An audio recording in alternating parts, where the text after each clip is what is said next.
Good morning. Welcome to the Maryland Public Service Commission's meeting for March 17th, 2021, and happy St. Patrick's Day. Today's meeting marks the one-year anniversary since the Commission shut down its physical operations in its office in Baltimore back on Monday, March 16th of 2000. It is hard to believe how much has occurred in our state and our country since that time. I just want to reflect and recognize all of the hard work of the Public Service Commission staff over the past year. I look at all the accomplishments that we've made to help both our residential ratepayers as well as provide certainty to our utilities during this time of crisis. I am proud at how resilient our staff was and how flexible we were to move to a fully virtual environment, holding over 100 hearings and various other meetings over the course of the past 12 months. And it's a testament to the hard work of these state employees and my colleagues for moving out so many items, so many rate cases, so many acts of relief to the state and its citizens. Over the past year, we've lost too many people to the COVID disease. Just yesterday, 25 Marylanders died and passed away due to COVID. But I am hopeful that with the advent and the rollout of the vaccine, we will see some relief. We see hope on the horizon. The science is now clear. The vaccine will prevent this illness for those and for your loved ones as well. So I think it's critically important for all Marylanders to get the vaccine when you are eligible. The statistics this morning show that 22% of all Marylanders have now received at least one dose of the vaccine, and that's actually the same percentage nationally, 22%. So I would use this opportunity as a public service message to explore the state's website on the coronavirus vaccine and to get your vaccine as soon as you are eligible to. Again, a big thanks to our staff and all those who make the Public Service Commission work so smoothly over the past 1 year. I'll turn to my colleague, Commissioner O'Donnell. Thank you, Mr. Chairman. I appreciate the remarks and the importance of vaccinating and getting us to some semblance of herd immunity to the degree we can define herd immunity.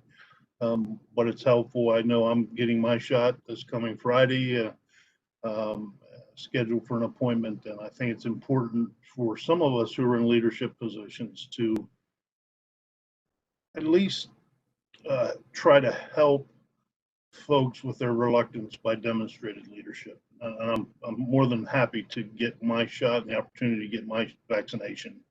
And But I really wanted to say this morning is happy St. Patrick's Day to everybody.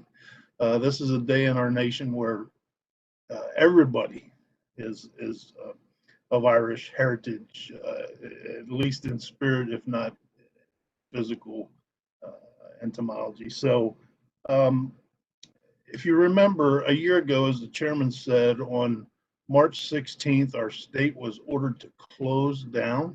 All of our businesses were ordered closed, our schools were ordered closed, and it was done on the eve of St. Patrick's Day, and I believe there's probably a good reason for that, because St. Patrick's Day is a day we like to get together, we like to celebrate in large crowds. Today, a year later, we have an opportunity to do that, but I would encourage people to be careful when they do, practice social distancing, practice the protocols to the extent that you can while you're eating or having a beverage, but please be careful. But at the same time, have fun and support your local businesses. Who there's small businesses who have been very harmed by the proceedings of the last year. Having said that, Mr. Chairman, happy St. Patrick's Day to everybody. Thank you, Commissioner O'Donnell. At this point, we'll turn to the approval of the minutes from our last administrative meeting on March 10th, 2021. The vote begins with Commissioner Linton. Aye. Commissioner O'Donnell. Aye. Commissioner Richard. Aye. I vote aye. The meeting minutes are approved. Good morning, Mr. Secretary. Morning, Mr. Chairman. Before I call the consent agenda, I wanted to note that the commission will take item number 11 on the administrative agenda before it calls items number 8, 9, and 10 collectively. There are 3 items on today's consent agenda. Item 1 is an application from Everstream Solutions LLC for authority to provide resold local exchange and facilities-based local exchange telecommunication services in Maryland. Items number 2 and 3 are unbundled network element loop forbearance and resale forbearance amendments to interconnection agreements from respectively Verizon Maryland LLC and AT&T Corp. And Verizon Maryland LLC and Teleport Communications America LLC. Thank you. Seeing no questions on these 3 consent agenda items, I would just actually like to recognize before the motion the good hard work of Olivia Kirkendall, who is in our telecommunications, gas, and water division. Olivia appears to be, she's worked on the book sheets for all 3 of these items today. She's one of our junior and aspiring regulatory economists, so thank you, Olivia. I'll now make the motion on these 3 items. With respect to item number 1, I move that we grant the company the requested authority, grant the company the requested COMAR waivers for local exchange providers, accept the company's initial tariff for filing, and direct the company to file clean copies of its tariff with an effective date of March 17th, 2021. With respect to item number 2, I move that we approve the interconnection agreement amendment 10 days following a 30-day comment period unless adverse comments are filed. And with respect to item number 3, I move that we approve the interconnection agreement 10 days following a 30-day comment period unless adverse comments are filed. The vote begins with Commissioner Linton. Aye. Commissioner O'Donnell. Aye. Commissioner Richard. Aye. I vote aye. The motions are approved. Mr. Chairman, item number 4 on today's administrative agenda is an application from the City of Baltimore Department of Public Works for approval of a constructed generation station. On this item for staff, we have Michael Zhang, Michael Dean, and Kevin Mosier, and for the city, Kanu Shaw and Christopher Stilper. Thank you. We'll begin with staff. Good morning. Good morning, Chairman and Commissioners. Michael Zhang on behalf of staff. Item number 4 is an application for a CPCN exemption by the City of Baltimore Department of Public Works.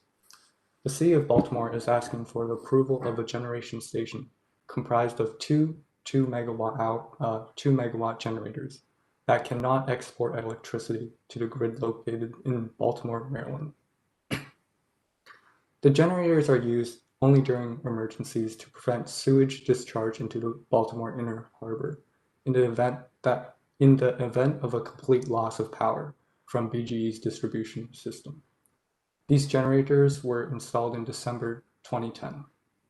In its application, the City of Baltimore indicated that during both the planning and the construction phase of the generation station, they were unaware that a CPCN exemption was needed, which is why the request was not filed until now. Staff has reviewed the application and has concluded that the City of Baltimore has met all the requirements of a CPCN exemption. Staff recommends that the Commission approve the previously installed generators nunc pro tunc. Thank you, Mr. Zhang. 11 years after the fact, but better late than never. Do we have the city with us?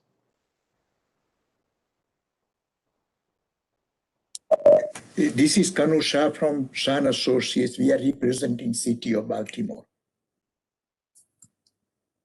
Thank you, sir. Do you have any comments in response to staff's recommendation? No, we concur. We are late, but better late than never. And when we found out, we are ready to comply with your regulations. Thank you, sir. Do the commissioners have questions of staff or the city? Commissioner O'Donnell. Thank you, Mr. Chairman. Mr. Dean, I probably have a legal question. If you're here. Yes, sir. So don't misunderstand my question, please. I'm going to vote for this item. I think we should support it. I think they deserve to have the exemption from the CPCN, and I agree with the concept of better late than never. But my question is about the limitations of non-proton, and using that as the kind of the legal principle that we approve this. Are there limitations on what can be approved after the fact under the concept of non-proton? My understanding is there is, but it's not clear to me where that is. I mean, this is a situation where it wasn't an administrative oversight. My sense is that non-proton is for something relatively minor in nature. This was a situation where there was no application at all because there was no understanding of the regulation or requirement. So could you comment on that? Well, first of all, certificates such as this have obviously been recognized as being applicable for non-proton approval. In fact, there's a whole section, there's a small section of it in American jurisprudence, AMJUR, which indicates how common it is. Secondly, as far as limitations, I do note that the commission in its precedents has an approval of a let me get this correctly, a exercise of a franchise by Washington Gas Light Company, which was approved non-proton. And I think if the commission can approve the exercise of a franchise by one of the major public utility companies in Maryland, I think that gives an indication of where the approval using non-proton rides with the commission. Yeah, no, I appreciate your answer, but it really isn't responsive, with all due respect, to what I'm asking. I'm going to support this. I'm going to vote for it. But I'm asking, are there limitations generally? Not asking about commission precedent. I'm not asking about decisions we've made in the past. I'm asking if someone puts up a transmission line and then comes in for a CPCN exemption. I mean, are there legal limitations where that principle can be used or not used? Is really what I'm asking. Well, I would think one of the obvious legal limitations would be where the approval would affect the rights of another party. So that could be a limitation where at least the other party would need to agree to the approval, I would think, or at least get their comments. Yeah. Okay. I'm just trying to understand. I think I know what non-proton is, but I'm not sure I completely understand the limitations of its application. So thank you for that. Thank you for trying to help me understand that. If you wish, sir, I could see if there's any information available that I can access here from home.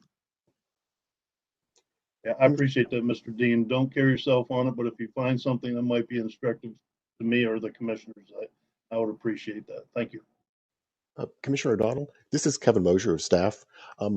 Just for a little background, when we used to get many more of these, we would get 50, 100 a year. The non-proton was much more common, and again, that was because the limit of capacity used to just be 373 kilowatts, which is equivalent to 500 horsepower. So the commission has done, I'd say, several dozen of these in the past, although again, it has been a long time because those were mostly smaller systems. I know we've done some of these since I've been here. Okay. Sure. But just always trying to increase my knowledge levels. So thank you. Thank you, Commissioner. Thank you, staff. Seeing no additional questions, I would move Mr. that we Chairman? approve. Oh, sorry, Commissioner Lincoln. Sorry, I think on my screen I'm all the way in the corner there. Good morning, everybody. I had a couple of questions for for the staff and for the city. First, to the city, it's my understanding that you're going to provide notice to the elected officials that were listed in the staff's buck sheet. There's quite a few of them listed there. Can you tell me what the status of that is? You're still muted, sir. I'm sorry, Commissioner. We have already provided the information to City Council, Baltimore County City Council, and also delegates. And I have talked to a number of inquiries that were contacted by us, and we explained to them that the need for the standby generator is only during emergency, and it will not be operated during regular period. Okay, so are you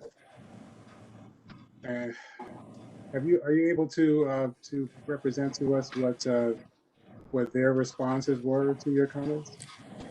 Yes, their response was very positive. They say, yes, we understand the need for standby or emergency generator. And I'm stretching far beyond hearsay kind of commentary here, but are you able to tell us if they've heard any feedback from any consumers or representatives or people that they represent over the course of the last almost 15 years now about this project? No, they have not heard anything. They wanted to find out as to what is the need for putting the standby generator. And when we explained them the purpose, they did not indicate that they receive any complaints from any of the homeowners or commercial customers. Okay. All right. Thank you. To our commission staff, just to make sure I'm clear, then there hasn't been any. There wasn't a filing made in 2007 requesting a waiver of the CPCN regulation or statute, and there wasn't one back in 2010 when the project was finalized. Am I correct in saying that? Yes, that is correct, Commissioner. Okay, so in fact, in the first filing that the commission has received about this project is the one we're talking about this morning. Is that? Yeah. Yes, that also is correct. Okay. So is it fair to say then that the record is accurate as of today with regard to filings made and the actions that the commission has taken? I believe so. Okay. All right. Thank you. That's all the questions I had. Thank you. At this time, I would move that we approve the previously installed generator Nunk-Pro-Tunk. Vote begins with Commissioner Lind. Mr. Chairman, I would actually vote no on this one. And it's not because I'm opposed to the need or safety requirement need for a generator, especially after prior experiences of my own with regard to sewage not going where it should go. I certainly understand the need for it, and I appreciate the city's effort to try and get this matter resolved where it should have been done a long time ago. But I am concerned about the use of the Nunk-Pro-Tunk concept to address a matter of this nature. This is well over a decade old, and Nunk-Pro-Tunk is supposed to be used based on Maryland case law to correct the record if there's an error in it, to make sure that the record is speaking truth. And what we're doing today would be to effectively make it appear as though this request was made back in 2007 when the statute required it to have been made. So that's not the way the record should look, in my opinion. And so for those reasons, I would oppose. Commissioner, if I may ask, would you be more comfortable if we approved the generator simply retroactively without getting into the concept of Nunk-Pro-Tunk? Well, I guess it would, and thank you for the question, Mr. Chairman. I think it goes back to the question of what we are trying to achieve. If there's a reason to have it retroactively approved. I mean, I'm assuming that everything is running appropriately at the generator. There's no litigation pending. There's no safety related matters. I am a bit concerned about what some folks might call a social justice component here. There are some of the elected officials that are getting this notice weren't even in office back when this was first built. So they are now, so they may not even be aware of concerns that some consumers or citizens may have had about this project back when it was first being designed and built. So I guess if we were talking about approving it for today going forward, that's what the record shows, and that's what we've received, and I think that's appropriate. But to affect it going backwards in time without understanding or having a full record as to what happened during that period from the last, I guess it's 15 years now, I have some concerns about that. So. Thank you, Commissioner. So the motion stands. We'll move to Commissioner O'Donnell. Mr. Chairman, your question to Commissioner Linton actually is applicable to me because I would feel better if we simply retroactively approved the CPCN exemption, because I think Commissioner Linton is not incorrect in that non-pro-tunc to me, this kind of was the basis for my question. But look, I understand the need for this. I want to approve it. We have to approve it. We don't want to make the city take those generators out. I don't think that would be appropriate. But non-pro-tunc to me is something where you correct the administrative record. And you say the administrative record is going to be corrected as if it had occurred.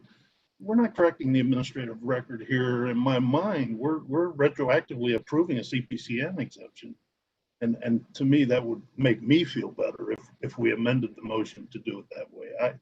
Because in the future, the application of non-pro-tunc will be used, as staff council did today, to say, well, you did it there. Why not do it again? So Let me try that with the amended motion, and I'm not sure if this persuades Commissioner Linton, but I believe it would address Commissioner O'Donnell's concern. And I would move that we retroactively grant approval to the previously installed generator. We'll begin that vote with Commissioner Linton. And I assume that's a no. Yeah, normally it would be a no. I appreciate the chairman's efforts to try and have this move forward. And again, I would echo Commissioner O'Donnell's comments. I am not attempting to try and have these generators removed or in any way no longer made available for the purposes for which they were intended. I'm more concerned about the administrative function as to how we move forward from here with this and how we do so with other similar related projects. If it's inappropriate, Mr. Chairman, could I ask, or appropriate, I should say, could I ask the city one additional question? Yes, yeah, appropriate questions are encouraged.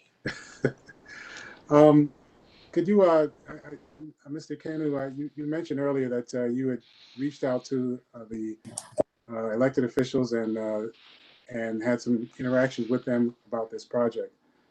Could you tell me when that occurred? You're still muted, sir. It occurred last month. Last month? Yes. Okay.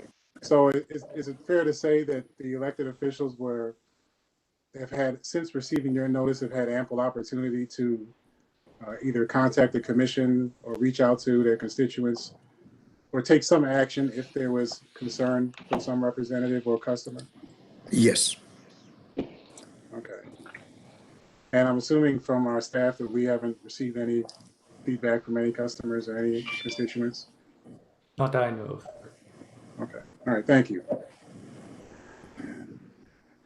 Well, Mr. Chairman, I think my point has been made. I will support the motion to approve retroactively, but not my.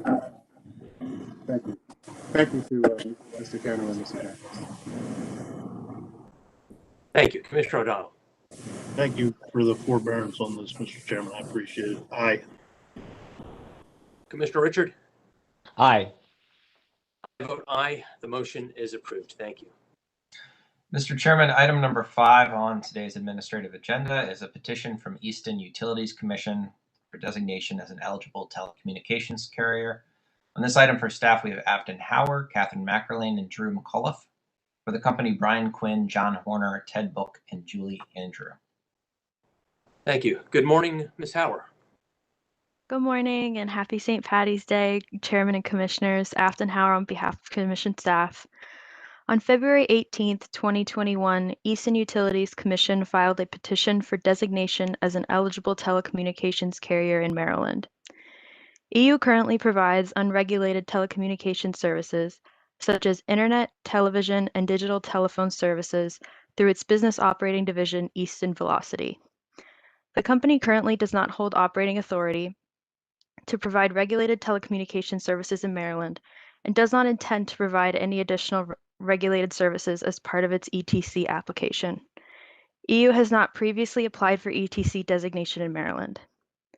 On December 7, 2020, the Federal Communications Commission announced that EU was among the winning bidders in the Rural Digital Opportunity Fund Phase 1 auction to expand broadband and voice telephony services using voice over Internet protocol in rural areas of Talbot County. As part of the post-auction procedures required by the FCC, EU must obtain ETC designation within all areas where it has been named the winning bidder. Designation as an ETC would permit EU to receive support from the FCC. Staff finds that granting EU ETC status is in the public interest as it meets the goals of universal service. EU will expand broadband access to rural and unserved customers of Talbot County. Consumers will have increased choice and access to new technologies at affordable rates. Staff recommends that the Commission find that designation of EU as an ETC is in the public interest and grant the company such designation pursuant to 47 U.S.C. Section 214E for the service territory specified in its application, and with an effective date concurrent with when the Commission considers this matter in an administrative meeting.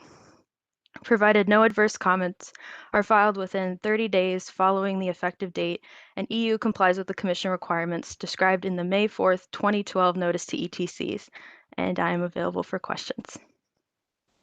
Thank you for that summary and the very comprehensive buck sheet that you provided. We'll turn to counsel for Easton Utilities. Good morning, Mr. Chairman, Commissioners. Brian Quinn here today on behalf of Easton Utilities. I have a couple of representatives from the company here. If you have any questions, we, of course, were in agreement with staff's recommendation and here to answer any questions. I just want to also say happy St. Patrick's Day. I've got the map of Ireland on my face, so I have to say that. Thank you, Mr. Quinn. Thank you. Congratulations to Easton Utilities for winning that bid in the auction. It's important that we bring broadband to the Eastern Shore and some of our rural communities. Ms. Howard's buck sheet was so comprehensive that I do not have any questions, but my colleagues do. Commissioner Richard. Yeah, just one quick question. Given that this is a competitive business and Easton is more than capable of carrying out this this new service, well, why the 30-day? I'm just curious why the staff thought it was necessary to delay this 30 days for comments. You know, again, this is a competitive business. The reason that we decided to delay for 30 days is that usually this is typically what has been done in the past for ETC designations. So we kind of wanted to follow suit. Okay, good answer. Thank you. Thank you. O'Donnell. Thank you, Mr. Chairman. Mr. Quinn, first of all, congratulations to the company for getting the award from the federal regulators. are you aware of any other Eastern Shore of Maryland entity that has the ability to expand broadband? Does anyone else get any awards over on the shore, or do you know? Thank you, Commissioner O'Donnell. I think Ted Book from the company, or John Horner, Mr. Horner, the VP at Easton, may know. I didn't notice any in the awards, but there were thousands or hundreds of awards. So, John, do you know the answer to that question? I do. Good morning, Mr. Chairman and commissioners. The only other entity that we're aware of, and it's from the public information on the FCC Auction 904 website, is Talkie Communications out of Kent County. Okay, I think there's another larger applicant over there, but anyway, congratulations to the company and Godspeed in expanding rural broadband capabilities. Thank you. Seeing no additional questions at this time, I'll propose a motion that we find that the designation of Easton Utilities Commission as an eligible telecommunications carrier is in the public interest, and that we so designate it as an eligible telecommunications carrier pursuant to Title 47 of the United States Code, Section 214E, for the service territory specified in its application with an effective date of today, March 17, 2021, provided that no adverse comments are filed within 30 days, and that Easton Utilities Commission complies with the Public Service Commission's requirements described in the May 4th, 2012 notice to eligible telecommunications carriers. The vote begins with Commissioner Linton. Aye. Commissioner O'Donnell? Aye. Commissioner Richard? Aye. I vote aye. The motion is approved. Mr. Chairman, item number 6 on today's administrative agenda consists of tariff revisions from Southern Maryland Electric Cooperative, Inc. to its street light service schedule and its area light service schedule.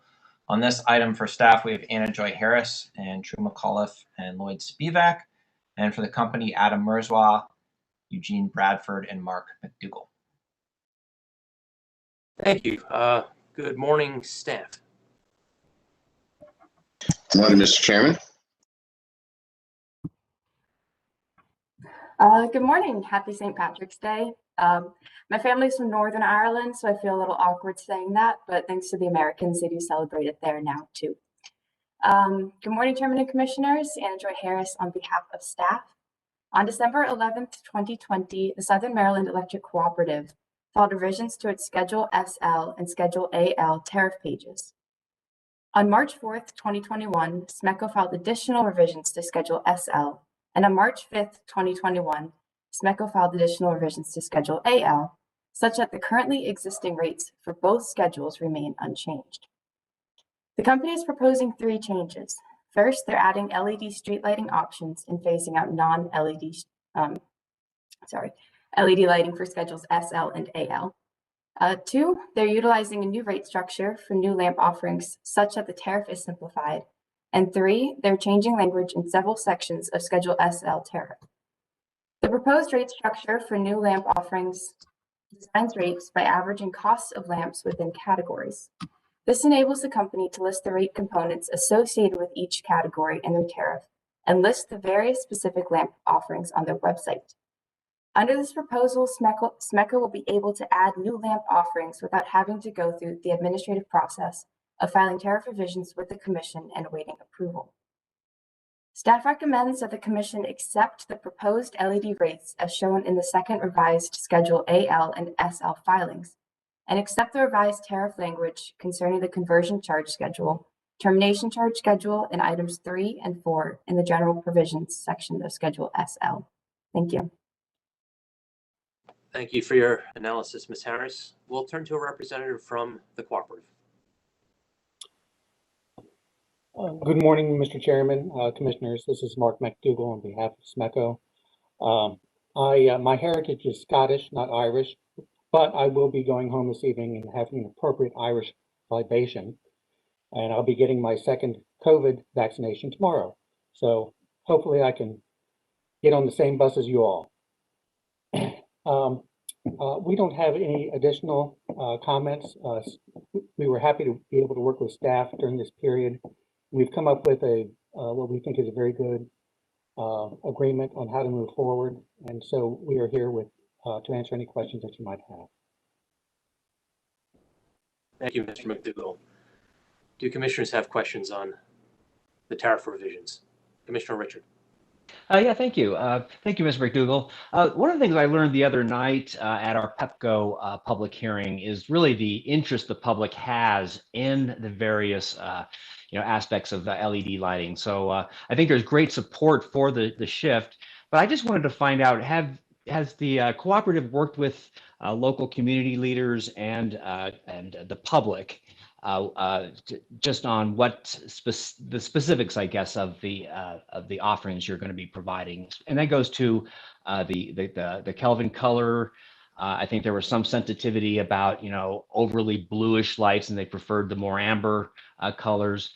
And then also I noticed that there will be some changes in the posts, the various styles. That was something that was also raised. So I guess I'm not really asking about specifics. It's just wanting to know about the company and the engagement that you've had with the public and with your local leaders on making sure that everyone, can be excited about getting the LED conversion, but also that there won't be a hodgepodge of new styles or the types of coloring that seems to be offensive to some people. Good question, Commissioner Richard. I know that we have worked with the communities in the past. More recently, though, I'm just not aware of our efforts. So I'd like to turn that question over to Adam Mearswell to discuss that, because I know that he's been involved with it. Commissioner, if I may, we haven't worked into too close detail with the local community members. What we have in our LED selection been way to be as close to that all. That's our goal. It plays with what we build. We currently same style, same phone, same LED. Good, thank you. And that was really, I just wanted to raise that point that, again, it was something I learned the other night of just how important this issue is to the public. And so I just wanted to make sure that you were aware of that as we move forward. So again, this will be a positive experience for everybody. Thank you. And thank you, Mr. Chairman. Thank you, Commissioner Richard. Yes, our public comment hearing on Monday night was instructive. I was not aware of how much passion some residents have regarding their street lights, the frequency of which the street lights are actually washed, so the globes are clear, and color issues, and the fact that they want sconces to have the light directed downward in some applications as opposed to a globe. So I think it would be instructive for all of our utilities to have some level of outreach and input from customers before they go forward. But if in fact SMECO is simply replacing an LED bulb with some type of incandescent, that may not be a concern.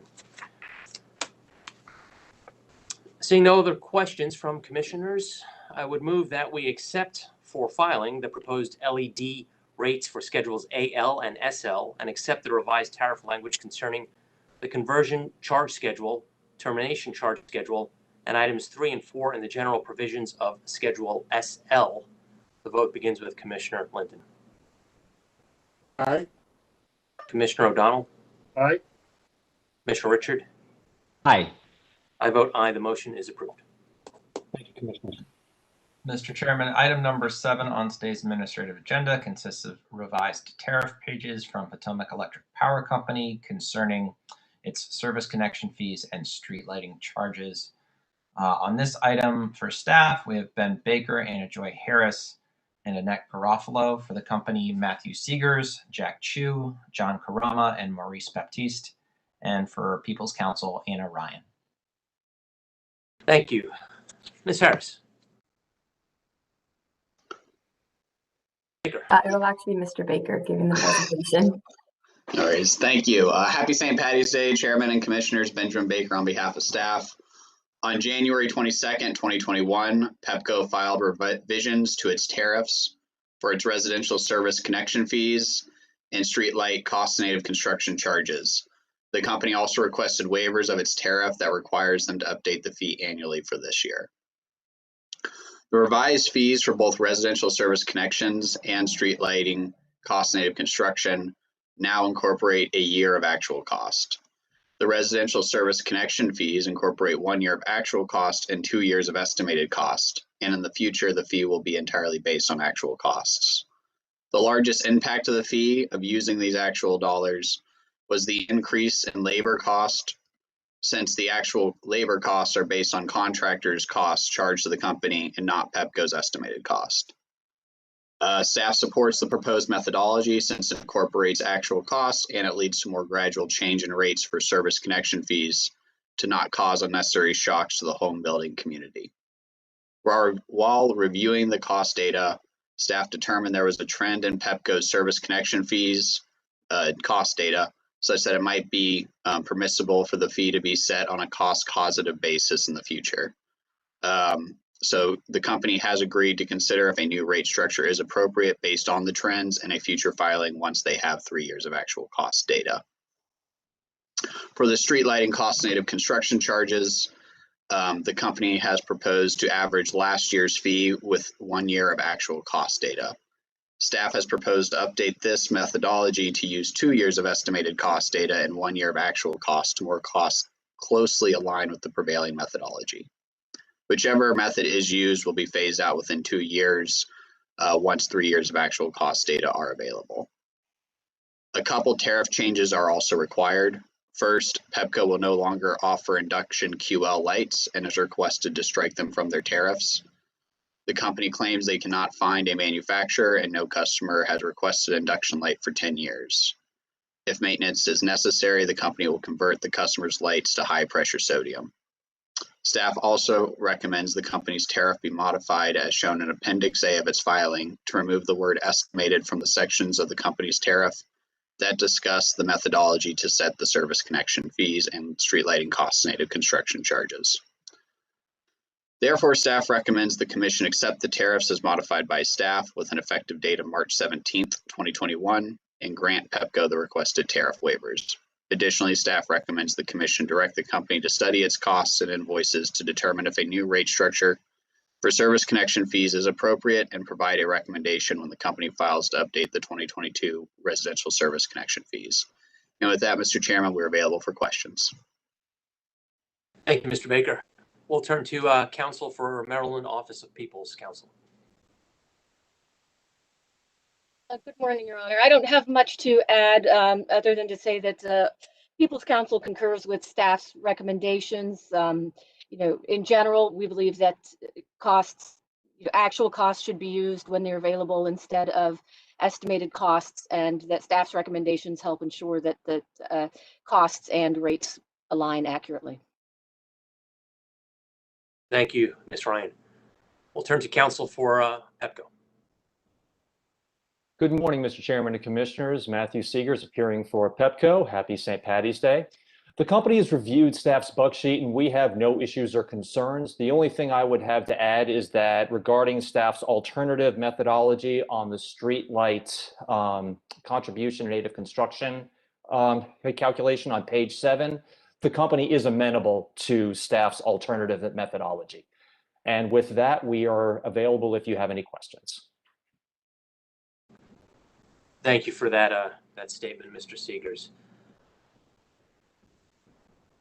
Seeing no questions from commissioners today on this item, I would move that we accept Pepco's tariff revisions as modified by staff in its comments dated May 5th, 2021, with an effective date of today, March 17th, 2021, that we grant Pepco the requested tariff waivers and direct Pepco to study its costs and invoices to determine if a new rate structure for service connection fees is appropriate and to provide its recommendation when the company files to update its 2022 residential service connection fees. The vote begins with Commissioner Linton. Commissioner O'Donnell. Aye. Commissioner Richard. Aye. I vote aye. The motion is approved. Mr. Chairman, skipping ahead a bit to item number 11 again. This is an application from Maryland American Water Company to issue up to $5 million in long-term bonds. On this item, for staff, we have Olivia Kirkendall and Lloyd Spivak, and for the company, Samuel Teta, Chris Arfa, and Russell Frisbee. Thank you. Good morning, staff. Good morning, Chairman and Commissioners. Olivia Kirkendall on behalf of staff. First, I want to thank you, Mr. Chairman, for your kind words this morning. On December 19th, 2020, Maryland American Water Company filed an application for authority to issue up to $5 million in long-term bonds. The debt will be issued between May 2021 and December 2022 to repay all or a portion of its outstanding short-term debt and for the purpose, acquisition, and/or construction of additional properties and facilities or improvements to its existing utility plant. The information in the application and in Maryland American's responses to questions posed by staff regarding the anticipated use of the funds that would be raised by the proposed debt issuance indicates that the debt satisfies the standards in Code of American Regulations and the Public Utility Articles of the Annotated Code of Maryland. Staff recommends that the Commission grant Maryland American the authority to issue up to $5 million in long-term bonds. Myself and Mr. Teta are available for questions. Thank you, Ms. Kirkendall. We'll turn to counsel for Maryland American Water.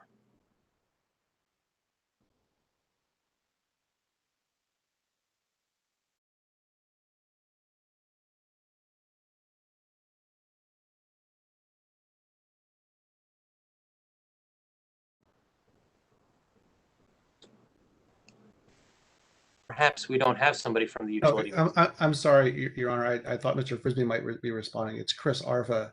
I'm in-house counsel for Maryland American Water. Obviously, we concur with staff's recommendation, and we also want to take the opportunity to thank staff for their diligent and thorough working with us to make sure that all of that the application was well understood and for the formulation of the recommendation. Thank you. Thank you, Mr. Arfa. Do commissioners have questions of the parties? Seeing none, I move that we grant Maryland American Water Company the authority to issue up to $5 million in long-term bonds and direct the utility to file reports as necessary to comply with COMAR 20 Subtitle 7, Chapter 4, Regulation 2C. The vote begins with Commissioner Linton. Aye. Commissioner O'Donnell. Aye. Commissioner Richard. Aye. I vote aye. The motion is approved. Mr. Chairman, the last three items today we are calling collectively items 8, 9, and 10, which consist of the semi-annual electric vehicle progress reports of Southern Maryland Electric Cooperative, Inc., the Potomac Edison Company, and collectively Baltimore Gas and Electric Company, Potomac Electric Power Company, and Delmarva Power and Light Company. On these items for staff, we have Drew McAuliffe and Annette Garofalo. For SMECO, Jeff Shaw, Michael Highland, Mark McDougall. For Potomac Edison, Neil Keating, Raymond Valdez, Jeffrey Trout, and Mark Suka. For the Exelon Utilities, Daniel Herson, Christy Fleischman-Gronke, Devesh Gupta, Doug McKeel, Jen Grisham, Nika Goka, and also attending today are Corrine Dumit and Kevin Miller. We also, for People's Council, have Fred Hoover. Thank you. We'll begin with the presentation from Commission staff. Mr. McAuliffe. Good morning. Yep. Sorry. Good morning, Mr. Chairman and Commissioners. Drew McAuliffe on behalf of staff. On January 29th, 2021, Southern Maryland Electric Cooperative filed its electric vehicle semi-annual report. And on February 1st, 2021, Baltimore Gas and Electric Company, Potomac Electric Power Company, Delmarva Power and Light Company, and Potomac Edison filed their electric vehicle semi-annual reports. The utilities have requested multiple changes to the electric vehicle proposal. Of the requested changes, staff recommends the Commission accept 4 and 1 tariff change. First, one change which was not addressed in staff's comments, staff recommends that Potomac Edison's request to continue offering its off-bill credit program until PE has sufficient data to establish an EV-only time of rate be accepted. PE had previously planned to stop offering the off-bill credit in 2021. Staff does request, however, that PE be required to offer an EV-only time of use rate prior to the end of this EV pilot in order to close the off-bill credit rate to all customers by the end of the pilot. Second, staff recommends that PE's proposal to pay multifamily rebates based on the number of charging ports instead of the number of charging stations be accepted. Third, staff recommends that Pepco's request to increase its budget by $50,000 for an additional engineering support and site identification and inspection be accepted. Finally, BGE has requested that be able to own and operate 100 level 2 chargers at multifamily locations. Staff has recommended that BGE be permitted only to install 40 level 2 chargers at multifamily locations at this time. However, the Office of People's Counsel has requested that any substantial changes to the EV pilot be delayed and be considered at the mid-cycle assessment and legislative style hearing that will be held later this fall. Staff has no issues with this request. Staff, however, would still recommend the Commission accept the first 3 requests made by PE and Pepco, which staff supports. OPC had no objection to these changes, and staff considers these minor changes, which will not have a large impact on the program. If the Commission wishes to delay its consideration of BGE's proposal to own and operate charging stations at multifamily residences until the mid-cycle assessment, staff would support that decision. Staff recommends that any other changes proposed by the utilities not discussed in these comments be rejected at this time. Additionally, BGE has proposed a small change to its Rider 6 tariff, which changes the definition of what qualifies as a smart EV charger. Staff has no issues with this change and recommends that BGE's proposed tariff changes be accepted. And I'm available for any questions at this time. Thank you. Thank you, Mr. McCullough. We have a number of speakers today, so what we'll do is after we hear from the Commission's senior advisor, we'll hear from all parties that filed substantive comments, and then we'll hear from the Exelon utilities jointly. At this time, I'll turn it over to Senior Commissioner Advisor Amanda Best to walk us through visual graphics of some of the progress we've made with respect to EV charging in the state.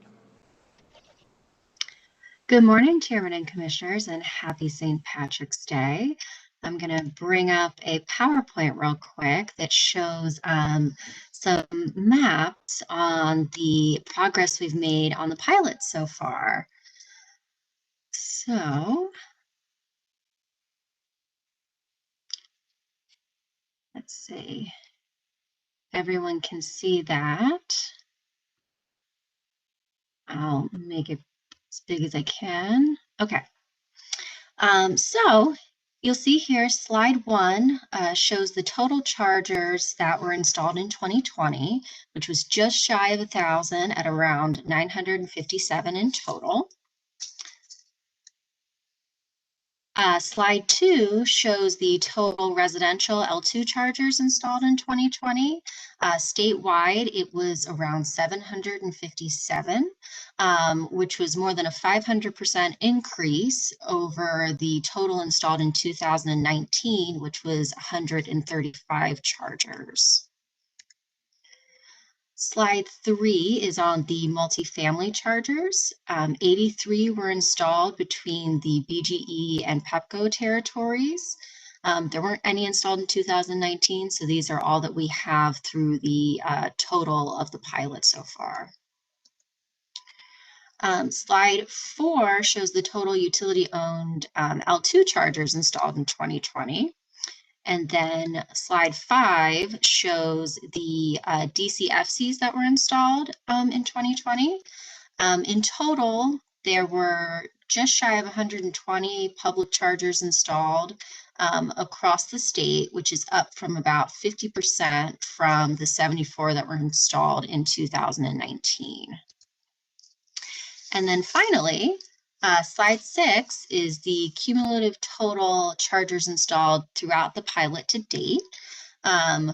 Just shy of 1,100 installed, and that means that we're approximately 20% of the way through the total chargers that were approved for the pilot by the commission. So with that, I'm happy to answer any questions. Thank you, Ms. Best. What we're looking at, is this broken down by zip code? Correct. Correct. And this last chart, the one we're looking at now, are these are all utility-owned chargers, not total chargers, which would include private chargers in the state. Is that right? Correct. So these are all chargers that were either installed on the residential side, multifamily, or on the public utility-owned side. So they were all rebated or installed via the utility pilot. Thank you. So these include both the public and the residential. Something that I've become familiar with is that there's a number of residential owners of EV chargers that now allow the public to literally come to their house if they need a charge and hook up. I think that's very, very generous, but I see a lot of that on some of the applications now, where if you're desperate and you need a charge and looking for an L2 plug, you could pull up to somebody's house and they'd be willing to allow you to hook up for a few minutes. Thank you for that presentation, Ms. Best. My colleagues, any questions for Amanda?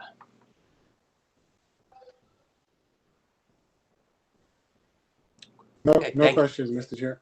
Sorry. Thank you. No Sorry. questions. With the slides up, I can't see everybody. Thank you. Thank you, Ms. Best. Thank you. At this time, I'll turn to Office of People's Counsel. Mr. Chairman, members of the commissions, Fred Hoover on behalf of the Office of People's Counsel. Let me say initially, we appreciate staff's support of our request to hit the pause button, so to speak, on the changes proposed by Baltimore Gas and Electric to the EV program in light of the upcoming mid-course review that is mandated by the Commission's order establishing this. I want to focus on two items in particular, which is driving our request to hold off on approval of the changes requested by BG&E in lieu of this upcoming mid-year or mid report that's coming up. First, the request by BG&E to add additional DC FC chargers that they purchased based on the Department of Energy grant. It's our view that given the new administration's publicly announced support for electric vehicles, that there's going to be an increase in the amount of support provided by the Department of Energy for electric vehicle charging infrastructure.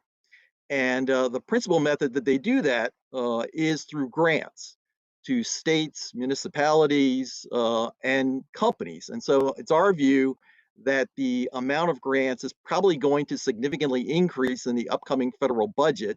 And so therefore, we should hold off spending ratepayer money buying these types of chargers until we see the full extent of the Department of Energy's proposed support for this type of effort, because those grants tend to involve some sort of matching amount. So instead of spending the money now for additional chargers at the full price, let's wait and see what DOE does, and then at that point it may be in a better position to do this.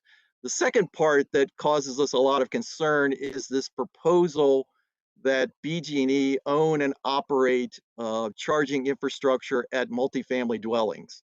While we can appreciate the concern and the problems that have been with establishing charging stations at multifamily dwellings and the impact that has on tenants, it's our view that this is a fairly significant change in how this program has been rolled out.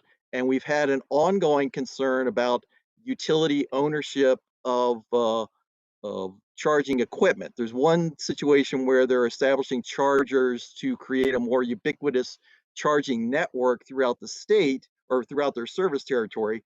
It's a different matter when they have charging stations that are actually tied to private dwellings, such as multifamily units. And it increases the concerns that we have about the level of investment and the rate making impacts of that type of investment when you encourage something like that. And even though it's a limited pilot, it's our concern that once you start down this road, it's going to be very difficult to turn back. And so our view is that we should engage in a more concerted discussion with the property owners and the associations that represent them to figure out what are the barriers that are stopping the installation of charging stations in multifamily dwellings, what types of incentives might be applicable to try to get over those barriers before we take this rather significant step of adopting a situation where the utility actually owns and operates the charging station equipment. And with that, I'm available for any questions. Thank you, Mr. Hoover. We'll hear any comments from EVgo.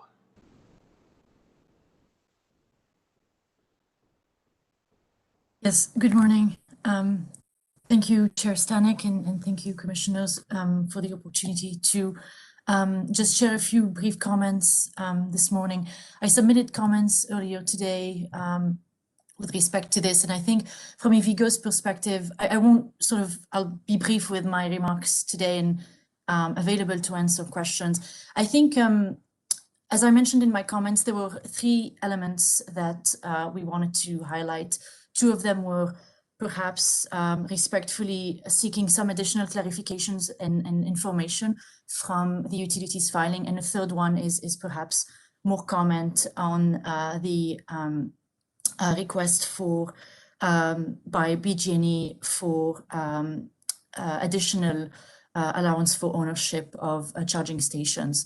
I'll start by perhaps the most straightforward questions that I had, or maybe rather points that I was hoping we could get some clarifications on and further information on. One is a little bit more information about the expansion of the MUD rebate program. I know that the BG&E, Delmarva, and Pepco are proposing to expand that rebate program to make to publicly available DCFC within 2 miles of MUDs. So would really, I think from the perspective of private sector private sector industry participants, it would be helpful to understand a little bit more about the kinds of information and resources that the utilities are planning to utilize to determine eligible locations. So how that program is envisioned. The second element is it would be beneficial again for private sector market participants to have a little bit more information about what the rideshare project, that BG&E is envisioning, what that entails, whether they are looking to, what the funding that they have requested is going to be used for. Is it charging infrastructure? Is it vehicles? Just a little bit more information to help really understand what's the thinking there and what is envisioned in that program. And then the last point that I'll make briefly is that we believe that at this time, increasing utility ownership is premature. EVgo supports a shared responsibility model in deploying charging infrastructure.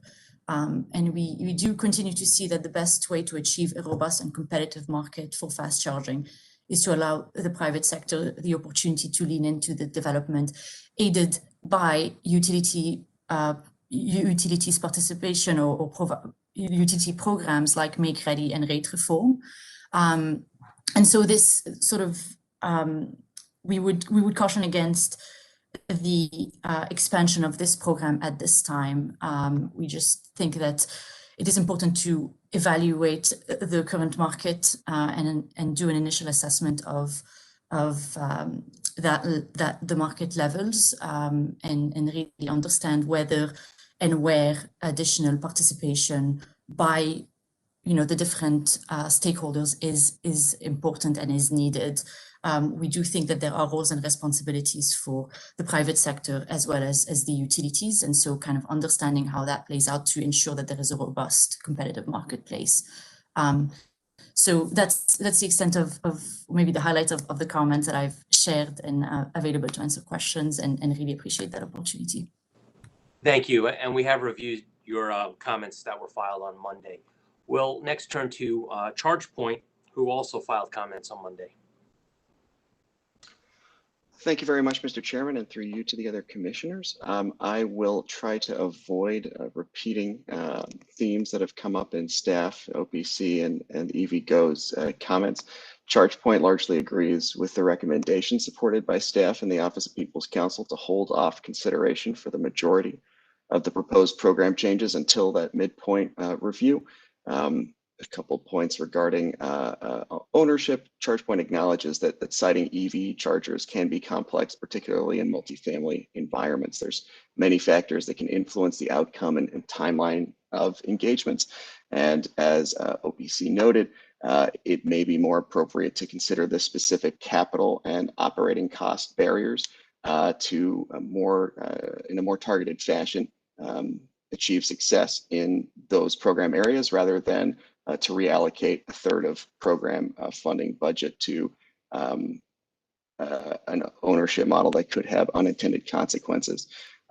We also would like to just call notice to how important access to charging is in multifamily environments, and believe that that's the spirit in which a proposal by the Exelon Joint Utilities was intended when they proposed a 25% discount for EV charging services for multifamily dwelling residents who access charging at utility-owned DC fast charging stations. Similarly, there could be significant unintended consequences for providing a discount to such residents solely at one entity's station. So to the extent possible, having a more fulsome discussion of that approach to see if there's a more competitively neutral manner for achieving those goals would be important. We are supportive, though, of the proposal by Exelon Joint Utilities to expand consideration for rebate eligibility for multifamily purposes outside of just the specific physical location where that building is. Not every building has the same physical capabilities to support charging, and so having an expanded radius for eligibility can be critically important to ensuring success there.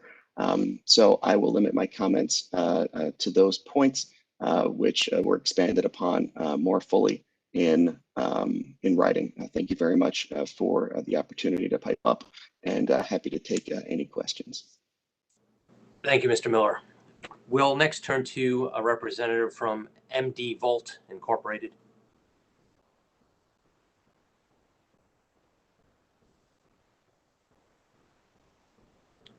If they are not present, we do have their comments. And I'll turn to Mr. Paul Verchinsky if Mr. Verchinsky is with us.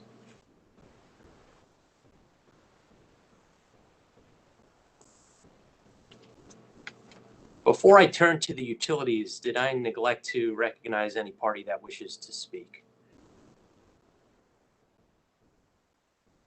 We'll turn to Council for Smeko.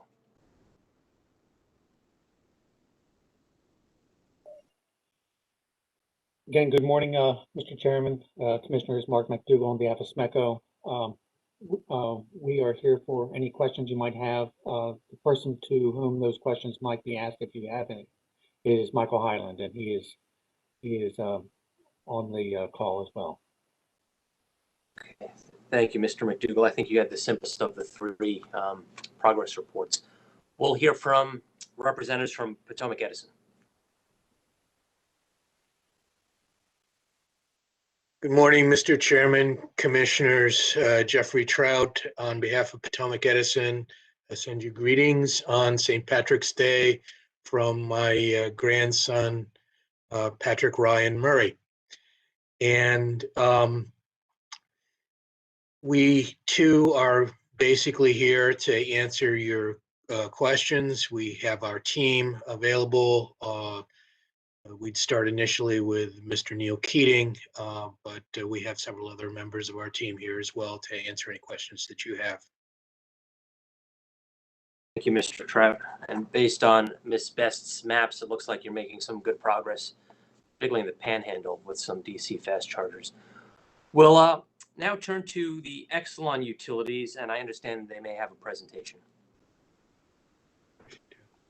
Good morning, Mr. Chairman, Commissioners. Daniel Herson for Baltimore Gas and Electric. Happy St. Patrick's Day. I am joined today by two of my colleagues, Mr. Devesh Gupta, who's BGE's Director of Strategy, and Christy Fleischman-Gronke, who's our Manager of Strategic Programs and the Administrator of BGE's EV Smart program. First, want to thank staff and the stakeholders for their analyses and comments.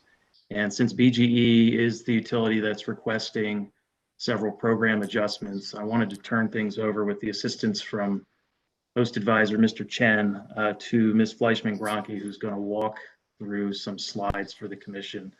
When she and Mr. Gupta are done, I, of course, am available to answer any questions as well as them. So thank you for your time.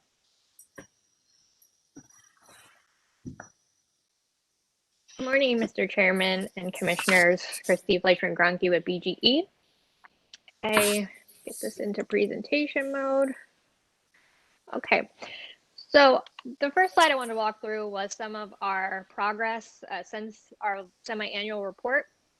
So BGE is now up to 889 residential rebate applications received, which only leaves us 110 rebate applications for the remaining nearly 3 years of the pilot program. We've also enrolled 200 customers in our EV only time of use rate, and noting that 70% of the customers enrolled in the rate also received the residential rebate. We've received 15 multifamily applications with several locations that we know are in progress but have not completed those installations yet. And we've energized a total of 113 public charging stations throughout our service territory. The next few slides we have just walk through the changes and proposals that were put forth in our semi-annual report. Starting with the residential program, as noted on the previous slide, we are nearly out of residential rebates with several years of the pilot program left to go. We've been averaging 70 applications per month, so multiplying the 70 applications a month through the remaining months of the pilot program brings us to about 2,500 rebates.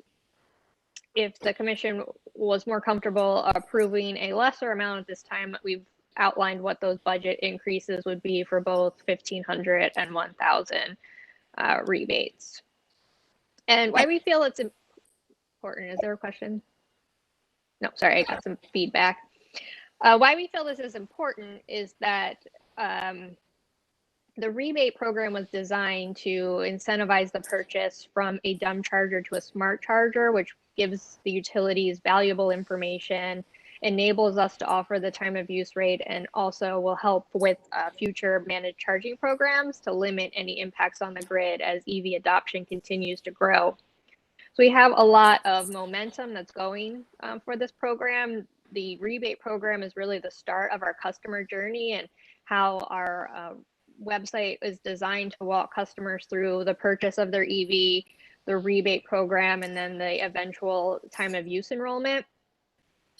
This program is low cost and high impact, given the number of customers that are enrolling in our time of use rate. Charging off peak. Yes. Sorry to interrupt. Mr. Gupta, we're getting some feedback from your microphone. If you could please mute. Thank you. Thank you. And lastly, or sorry, two more points. It is beginning the start of the electrification journey. So as we all know, more EV models are expected to be released later this year. And as customers are adopting EVs, it's crucial that we provide the rebate so that they purchase the smart chargers, which would then in turn allow us to offer them the time of use rate and future managed charging programs. And lastly, BGE has the largest customer base in Maryland, but we were given the same amount of rebates as the other utilities. So our customers, a smaller percentage of our customers are able to receive this rebate as opposed to the other utilities in Maryland. I'll now turn it over to Mr. Gupta, who will cover our multifamily proposals. Thank you, Christy. Thank you, Mr. Chairman and Commissioners. Just one broad note about the proposals that we brought forward this time around. We thought it important to do so because of the timing of our programs and our success that we've had in the program so far. So Christy spoke to this customer journey when it comes to residential rebates and the need for us to continue that momentum. And so delay, we have to think very carefully about delay when we have a program that's in effect now in a limited time period in terms of the overall pilot program. Keeping that in mind then, the other bucket of proposals that we brought are really targeted at multifamily customers. And want everyone to keep in mind that multifamily is a really broad category. It includes apartments, condominiums, row homes, townhomes, duplexes, and there are a lot of different other machinations. And there's a lot of overlap with limited income customers in our territory and throughout Maryland. You know, these customers often fall into this segment. And we've been doing a lot of work in this space. From the very start, this is an area that we focused on to try to have success with multifamily customers so that all Maryland residents can take advantage of the opportunities in electrification. We've had meetings with charging network companies that are in there working with multifamily properties, trying to promote their adoption of chargers. We've gone out with substantial marketing efforts and things using our own marketing company to reach out. We've reached out to our large customer base, which includes these developers and property owners around Maryland. But it's a difficult challenge because, you know, despite all those efforts, because what we're doing is asking one party, property owners and managers, to take actions that they still perceive are really benefiting a third party, which is their residents. And they don't see a need to necessarily implement charging at this time because there's not competition, that they're not worried that residents are going to go to another property that has charging, because there aren't that many around that do, quite frankly. And so we're disadvantaging those residents who don't have access to charging, don't have a garage of their own or a place where they can plug in their car at home because of where they live, because of their financial circumstances, maybe not being able to have upfront capital for not only a home, but that's required for installing charging in that home. So we continue to experience low enrollment. Like Christy pointed out, we've had some success, and it's been almost 2 years now in our pilot period. So we do think that we should be trying some different things within the budget that we have. So there's still substantial budget available for these rebates, and there will continue to be. And I'll walk through some of these proposals that we have. And again, they're related, though they are separate proposals. And there's one that sounds a bit more separate, but also has a relationship to this. And I'll walk through each of those. Next slide, please. So the first of them is our proposal for owning and operating multifamily chargers. And we intentionally made this a small program, but it's very narrowly targeted to identify some of the issues we're facing. Right now, multifamily properties owners and managers, they don't have an incentive to do this because they don't want to spend the money. And it's not just the money for the infrastructure up front. They're also concerned about the cost for energy that they would be subject to, since these are behind their meter. So we can take that off the table and see if adoption increases by trying a very limited number of L2 chargers that BGE owns and operates on their property, but setting our own meter for those chargers. So the idea is it's removing barriers. It would provide that equitable access to at least a handful of customers when you're talking about these 100 chargers that are located in multifamily properties. And it wouldn't shift that much of our existing budget. The $1.5 million out of $4 million in the remaining budget is just not that much, especially when you think about how long it's taken us to get through that first $360,000, despite a lot of efforts for the rebate program. This will also give us an opportunity at that mid-year point, potentially, to have a comparison of what works and what doesn't, because we certainly know the obstacles. I think the questions from OPC, the charging companies, to find out why aren't multifamily property owners engaging here, it's pretty clear, and there's been a lot of research that's done here, and it's a common problem that you're seeing across the country. Next slide. The second request related to multifamily then is this 25% discount rate for EV Smart DCFC. So one, I'll note that private companies are offering some discount rates to subscribers, right? Consumers have the ability to get a subscription service to a private network company in order to get lower rates. So private companies have the ability to manage the rates that they're offering to customers. What we're saying is, let's, at least in the interim, while we're having this challenge of getting multifamily property owners to engage, let's not punish the multifamily residents and give them an opportunity to get more affordable.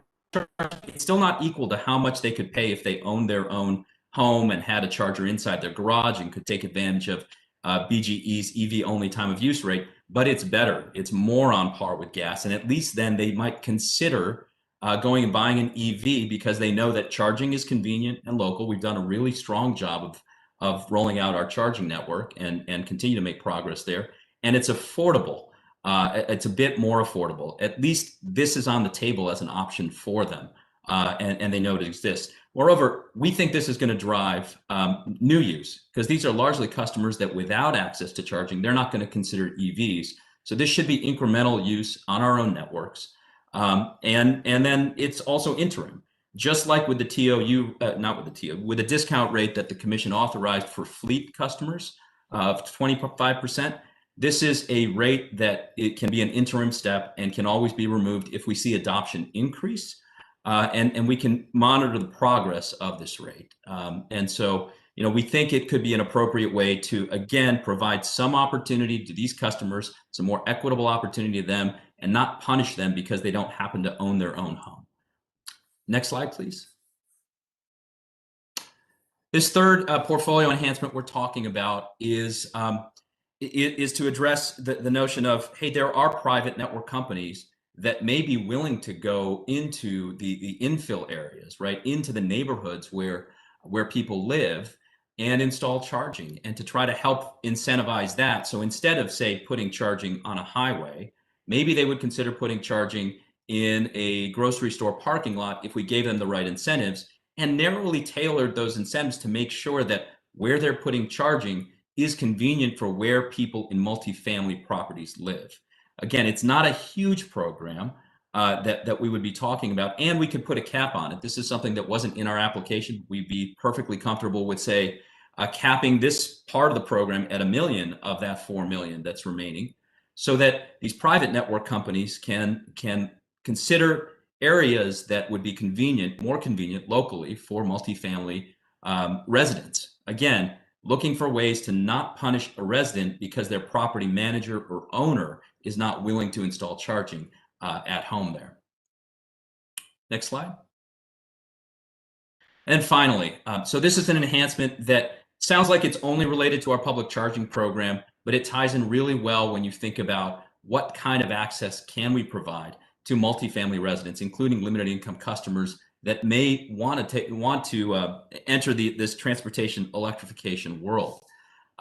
We did request that we be able to spend additional dollars to upgrade the remaining 40 DC fast charging stations that we had eligible in our portfolio last year. And the commission at that time said, hey, we're not ready for that, but we welcome you finding other sources of funding. And so we went out and did. There was an opportunity with the DOE that we took advantage of, which is going to cover the costs of installing faster, higher power charging, 150 kW charging, instead of the 50 kW fast chargers we've been installing. There's been really fast, substantial change in the technology for fast charging and in the technology for vehicles since BGE made its application in 2018 to now. And now, the standard for what network companies are putting in is 150 kW chargers. And that is probably going to change over time. We are seeing 350 kW chargers being put in here and there. If we're putting in infrastructure that is not as fast, is not as comparable, our local residents that want to use BGEs and the PHI network of chargers are not going to have as equitable access to fast charging. Their chargers will be slower. They might be spending more time at our chargers. So the other aspect, right, because you say, well, you're asking for 150 now, and then you're just going to ask for 350 down the road. The technology that we're looking at for the 150 and that we've already purchased for those chargers that are supported by our DOE grant is expandable over time. So you wouldn't have to pull those chargers out. We would only have to spend the capital that would be necessary for upgrading basically the guts that's behind those chargers, which is a far lower expense. And that's the case. If at some point down the road, our charging infrastructure was only 50 kW, and we had to go back and revisit that, we would have to pull out old chargers and then go spend for entirely new chargers. And that's not a situation that we want to be in. What we're asking for here is allow for an increase in budget only to cover the cost between a 50 kW charger to these new 150 kW units, and only for the remaining 20 DC fast chargers that we have in our portfolio of 500 chargers, thinking about that 20-80 split, 20% DCFC, 80% level 2 charging. We only have 20 chargers left to speak of. And the problem with waiting is that we don't have any more fast chargers in our inventory now. And so we have to make the decision this month, really, or I guess we're almost at the end of March, very early in April at least, as to what we're going to purchase for our remaining 20 DCFCs. Because there's such a long lead time right now on equipment, and there has been, those decisions have to be made today. So if we wait 6 months or we wait till August to make this decision, it'll be too late in time, and we'll have already, we have to make this decision. We'll end up buying 50 kW chargers because it's all that is within the budget that's been set. Again, this is a limited increase to budget, and we think it has significant opportunity then that we're bringing more equity to the residents in Maryland, particularly these multifamily residents that may be relying more on fast charging networks because their multifamily properties still are not installing charging behind their own meters. So that wraps up, I think, the proposals. Christy and I and Dan are all available for questions and comments. I would just note that, again, what we're talking about here is equitable access.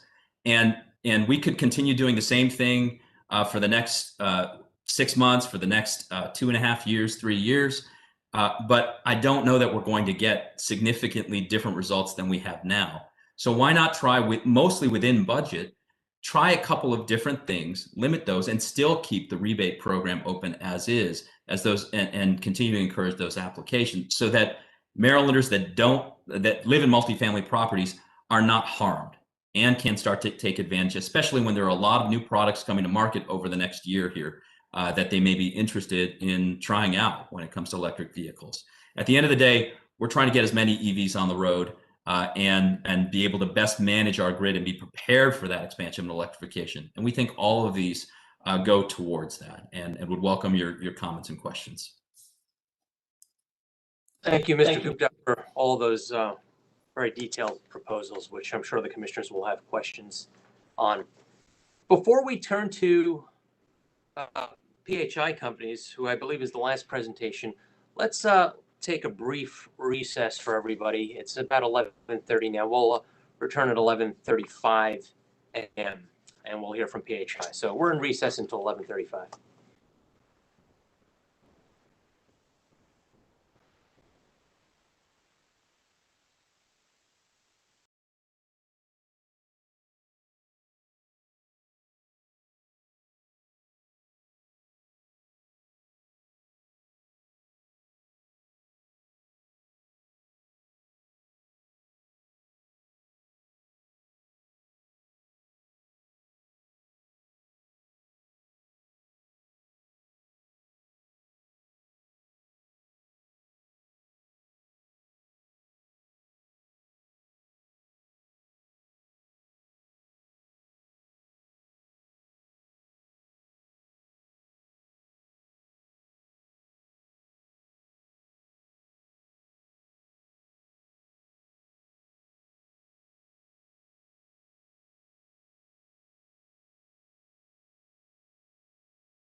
Okay, we will reconvene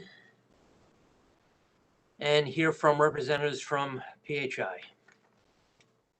Good morning, Mr. Chairman and Commissioners.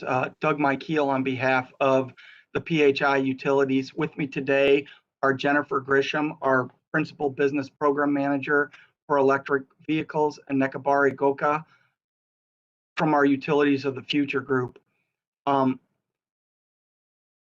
We, as you know, have asked for some of the same changes to our multifamily programs that BG&E did.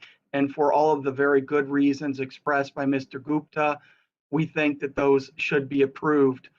In particular, I'd like to thank staff for requesting approval of our additional engineer and the $50,000 that go with that. I think that'll go a long way to improving our programs. With that, I think we'll answer any questions that you may have of us. Great, thank you, Mr. Mikeel. It is hard to believe that we are almost at the halfway point of the 5-year pilot program. And despite the pandemic, I think we've seen a good deal of progress overall. Obviously, we've had some trouble with the multi-family dwelling, the MUD portfolio, but that was not a surprise, I don't think, and perhaps less of a surprise during the midst of a pandemic.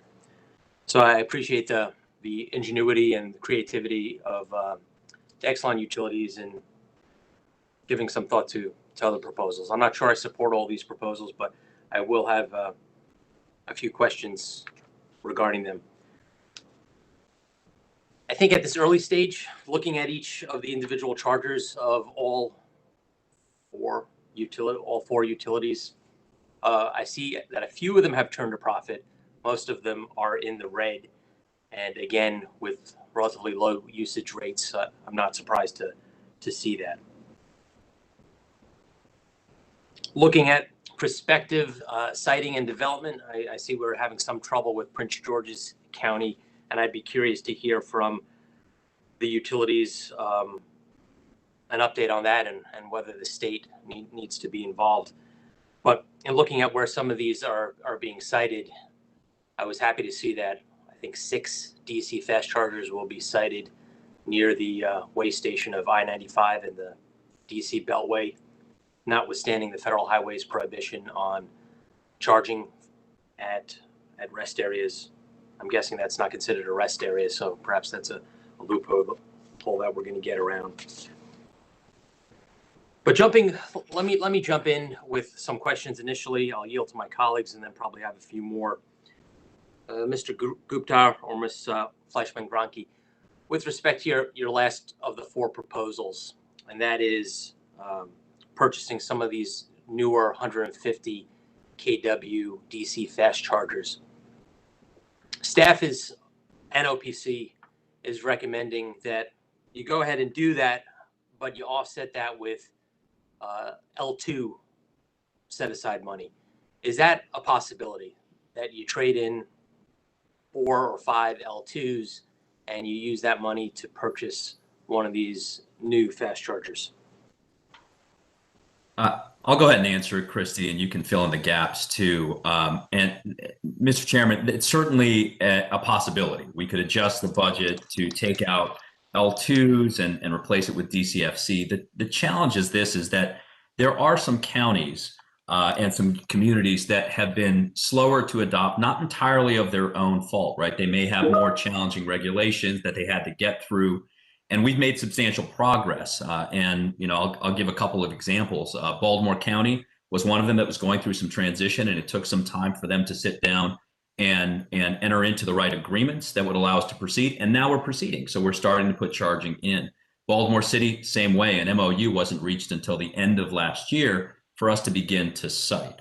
I think Prince George, as you pointed out, there are some challenges there, and certainly PHI can speak to some of those. But we are making some progress there as well with the city of Bowie specifically, and hopefully that has some trickle effects too. So what we'll end up doing is, if we take chargers out of our portfolio, is that we'll end up punishing those that weren't first in time movers when it comes to our various jurisdictions, because there will be fewer chargers left to site. And I know that part of the charge for us was to equitably distribute these across all Maryland communities. And we set up at the very beginning our roadmap of how many chargers that means each of the counties should have, whether those are sited on county property or state agency property or other local entities' property. And so if we take chargers out of the mix, there will be fewer left for places like Baltimore City, Baltimore County. I don't know that that's we don't really have that much territory in Prince George's County. Our highest movers were Howard County and Anne Arundel County. And they came to the table and they've used up many or most of the chargers that we had allocated for those counties. So taking out chargers now from the mix might detrimentally affect the others. And L2 certainly still has a purpose for these local uses where we have them at libraries, we have them at city offices and things where you're spending an hour, 2 hours or more. There's a real purpose there for L2 as well. I was happy to see the leadership of some counties, like you stated, Howard and Anne Arundel, and disappointed and sad at the fact that the city of Baltimore doesn't have a single charger installed and operated by Baltimore Gas and Electric Company. Baltimore County was not as slow, but almost equally as slow as the city in raising their hand and signing up for these chargers that come at no cost to the municipality, with the exception of hosting the charger and providing a plot of land for a parking space. So I recognize that some of the first movers took advantage of the program, and some of the other municipalities that have been a little slower to get in line may end up with less or fewer chargers than they otherwise would have. In that slide, you had stated that your DC chargers are quote unquote out of stock. Now you still have about 60 of them, I'm guessing, in a warehouse somewhere. Is that right? We do warehouse them. We don't have 60. We may have a few on hand, but we order them before we're designing them per location and running low on our stock, which, as Mr. Gupta mentioned, there's long lead times. A lot of manufacturing issues have occurred with the pandemic. So we need to know, as we're committing to new locations throughout Baltimore County, Baltimore City, what level of charging stations we can install so that we can start the design work and agreements with those locations accordingly. And just to confirm what I've heard earlier from Mr. Gupta, the 50 kW DC fast chargers that have the same housing as the 150s or the 350s. So to the extent you need to retrofit, you're telling the commission that it's relatively easy. Is that right?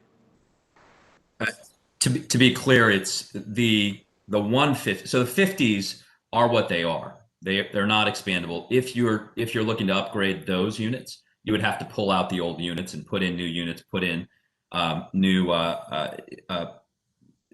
electric support materials too. With the 150s, as we're putting those in, and our first ones are going in at BWI Airport that we're really excited about. Actually, one of the sites is already fully built. It's just waiting energization. With the 150s, we wouldn't have to pull out the units in the future if we wanted to upgrade them to, say, 350. And that's done by adding power modules. So those units come with power modules, and you just add those to the back end, where the 50 kWs, the power modules essentially built in, so you don't have that expandable capability like you do with the 150 units. If I could hear from a moment from the EVgo representative, what's your position on sort of the state of the art in terms of these DC fast chargers? The ones that you operate, are they at 150 already? So I was, as I mentioned in my comments, I think trend is towards, I guess, high power charging. I think that it's a combination of also the capacity of the vehicles also being able to take in that higher charge. I think the charging, it's going to be dependent on the use case and on the location. Obviously, the industry trend is the technology is evolving, but I think that yeah, I mean the trend is there. I think it's the type of charger and the where it is located. I think that it will also well time that you are considering. So all of these are factors in. I just yeah. So I mean I don't know if that answers your question, but No, certainly it is going that direction towards higher power charging. But I think it's also you have to take into account the vehicles themselves being able to take in that higher charge. If you are shopping, if you're looking to shop, or if you're putting a charger in a in a location where the dwell time is much longer, those are different needs. Mr. Miller, what are you using for DC fast charging now? Thank you, Mr. Chair. So ChargePoint manufactures our own hardware, and I think the trend is more aptly focused on the scalable concept. So our charging infrastructure is modular and scalable and can grow in power over time, and that's consistent across our DC fast charging product portfolio. It's not unique to having achieved 150 kilowatts of power.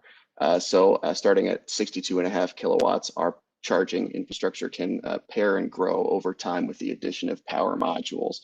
I will echo Karine Dumit's point that the charging capability is largely dependent on the vehicle itself. And the increase in power doesn't necessarily result in a fuel station experience. In fact, there can be a difference of as little as no time to 3 or 4 minutes between getting a charge at 125 kilowatt charger and 175 kilowatt charger. So I think the technology is evolving. The focus on scalability is important, but that's not unique to 150 kilowatt chargers. I would circle back and just note some concern about the potential exchange for level 2 chargers and DC fast chargers, given that not every car can charge on a DC fast charger. You could be inadvertently limiting access to charging for folks who can only plug in on a level 2 charger. That's true, but when you look on the PlugShare app and you see a sea of green L2 chargers and then just spotty distribution of the fast chargers, sometimes I think it may be worth it to have a few more DCs and a few less L2s. Thank you, Mr. Miller. I'm going to have some additional questions regarding the $300 rebates as well as some of the multifamily issues, but I want to yield to my colleagues at this point to allow for their questions as well. Commissioner O'Donnell. Thank you, Mr. Chairman. I'll start with staff. Mr. McAuliffe, the Bucksheet write-up on SMECO's submittal indicates that the ramp up in the SMECO pilot continued during the 6-month period. What did staff base that ramp up language on? Well, it was really based on the fact that they started later than the other utilities, and they finally installed their first charger in the last few months. So I guess, yeah, ramp up was really just, they kind of built up momentum in the first few months of their program and are finally installing and have a few sites identified. So I guess that was the basis for the term ramp up. It was striking to me. One installation hardly feels like a ramp up. Spending Right. $24,000 out of a $3.5 million budget hardly feels like a ramp up to me. So I had to question that. And so can I go to SMECO themselves?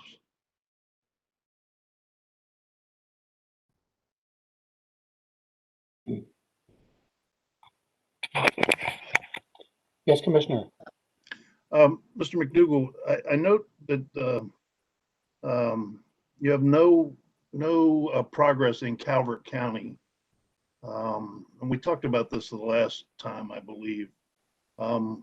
What's going on in Calvert? Is there something wrong? The Bucksheet says you will evaluate some locations in Calvert in the future.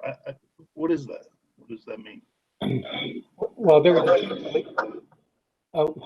a change in leadership in Calvert County some last year, and that kind of held things up. But we have been in conversations with the folks there now, and I'm going to turn it now over to Mike Highland, who has the most up-to-date information on that. So Mike, can you fill in where for Commissioner O'Donnell?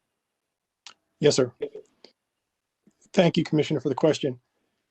I've met multiple times with the Calvert County team, Tom Jones, Linda Vasella, and her group. We brought down our contractor Green Lots last month. We evaluated 11 locations in Calvert County. I have a meeting set up with Mr. Jones of the Calvert government next week to review those locations once we receive the proposals from our contractor. So all things looking good in Calvert County going forward in 2021. Thank you for that.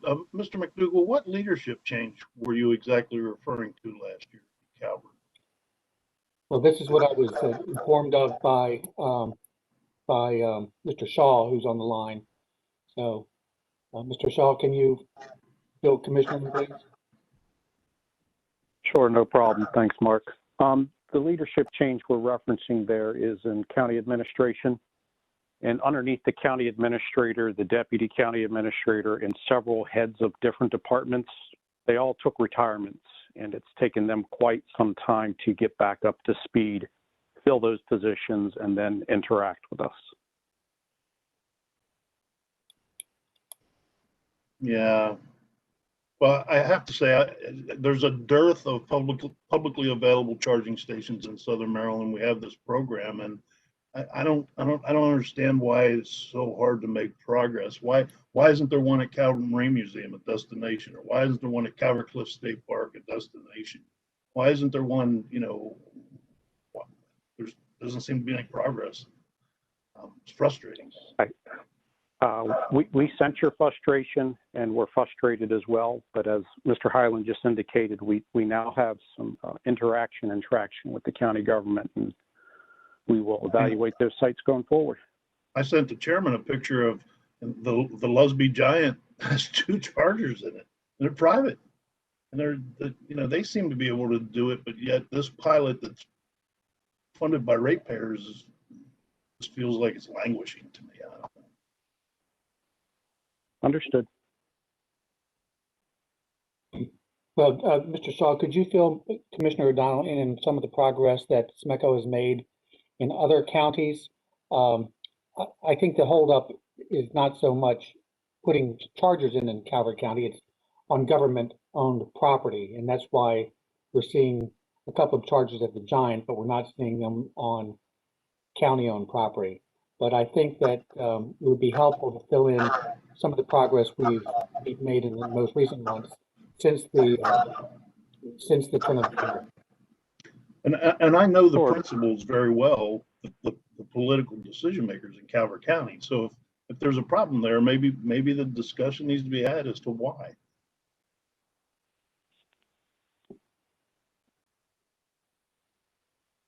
Okay.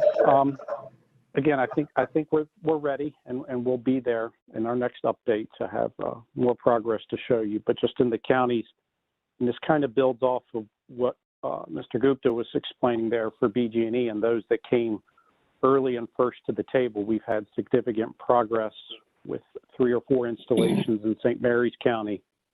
I know this isn't going to help your cause, but we have 2 or 3 already in Charles, and are waiting some permitting stuff there for Prince George's to get those installed as well. But those counties that raised their hand and came first to the table are the ones that have decided to move forward. That really won't help the point you're trying to make.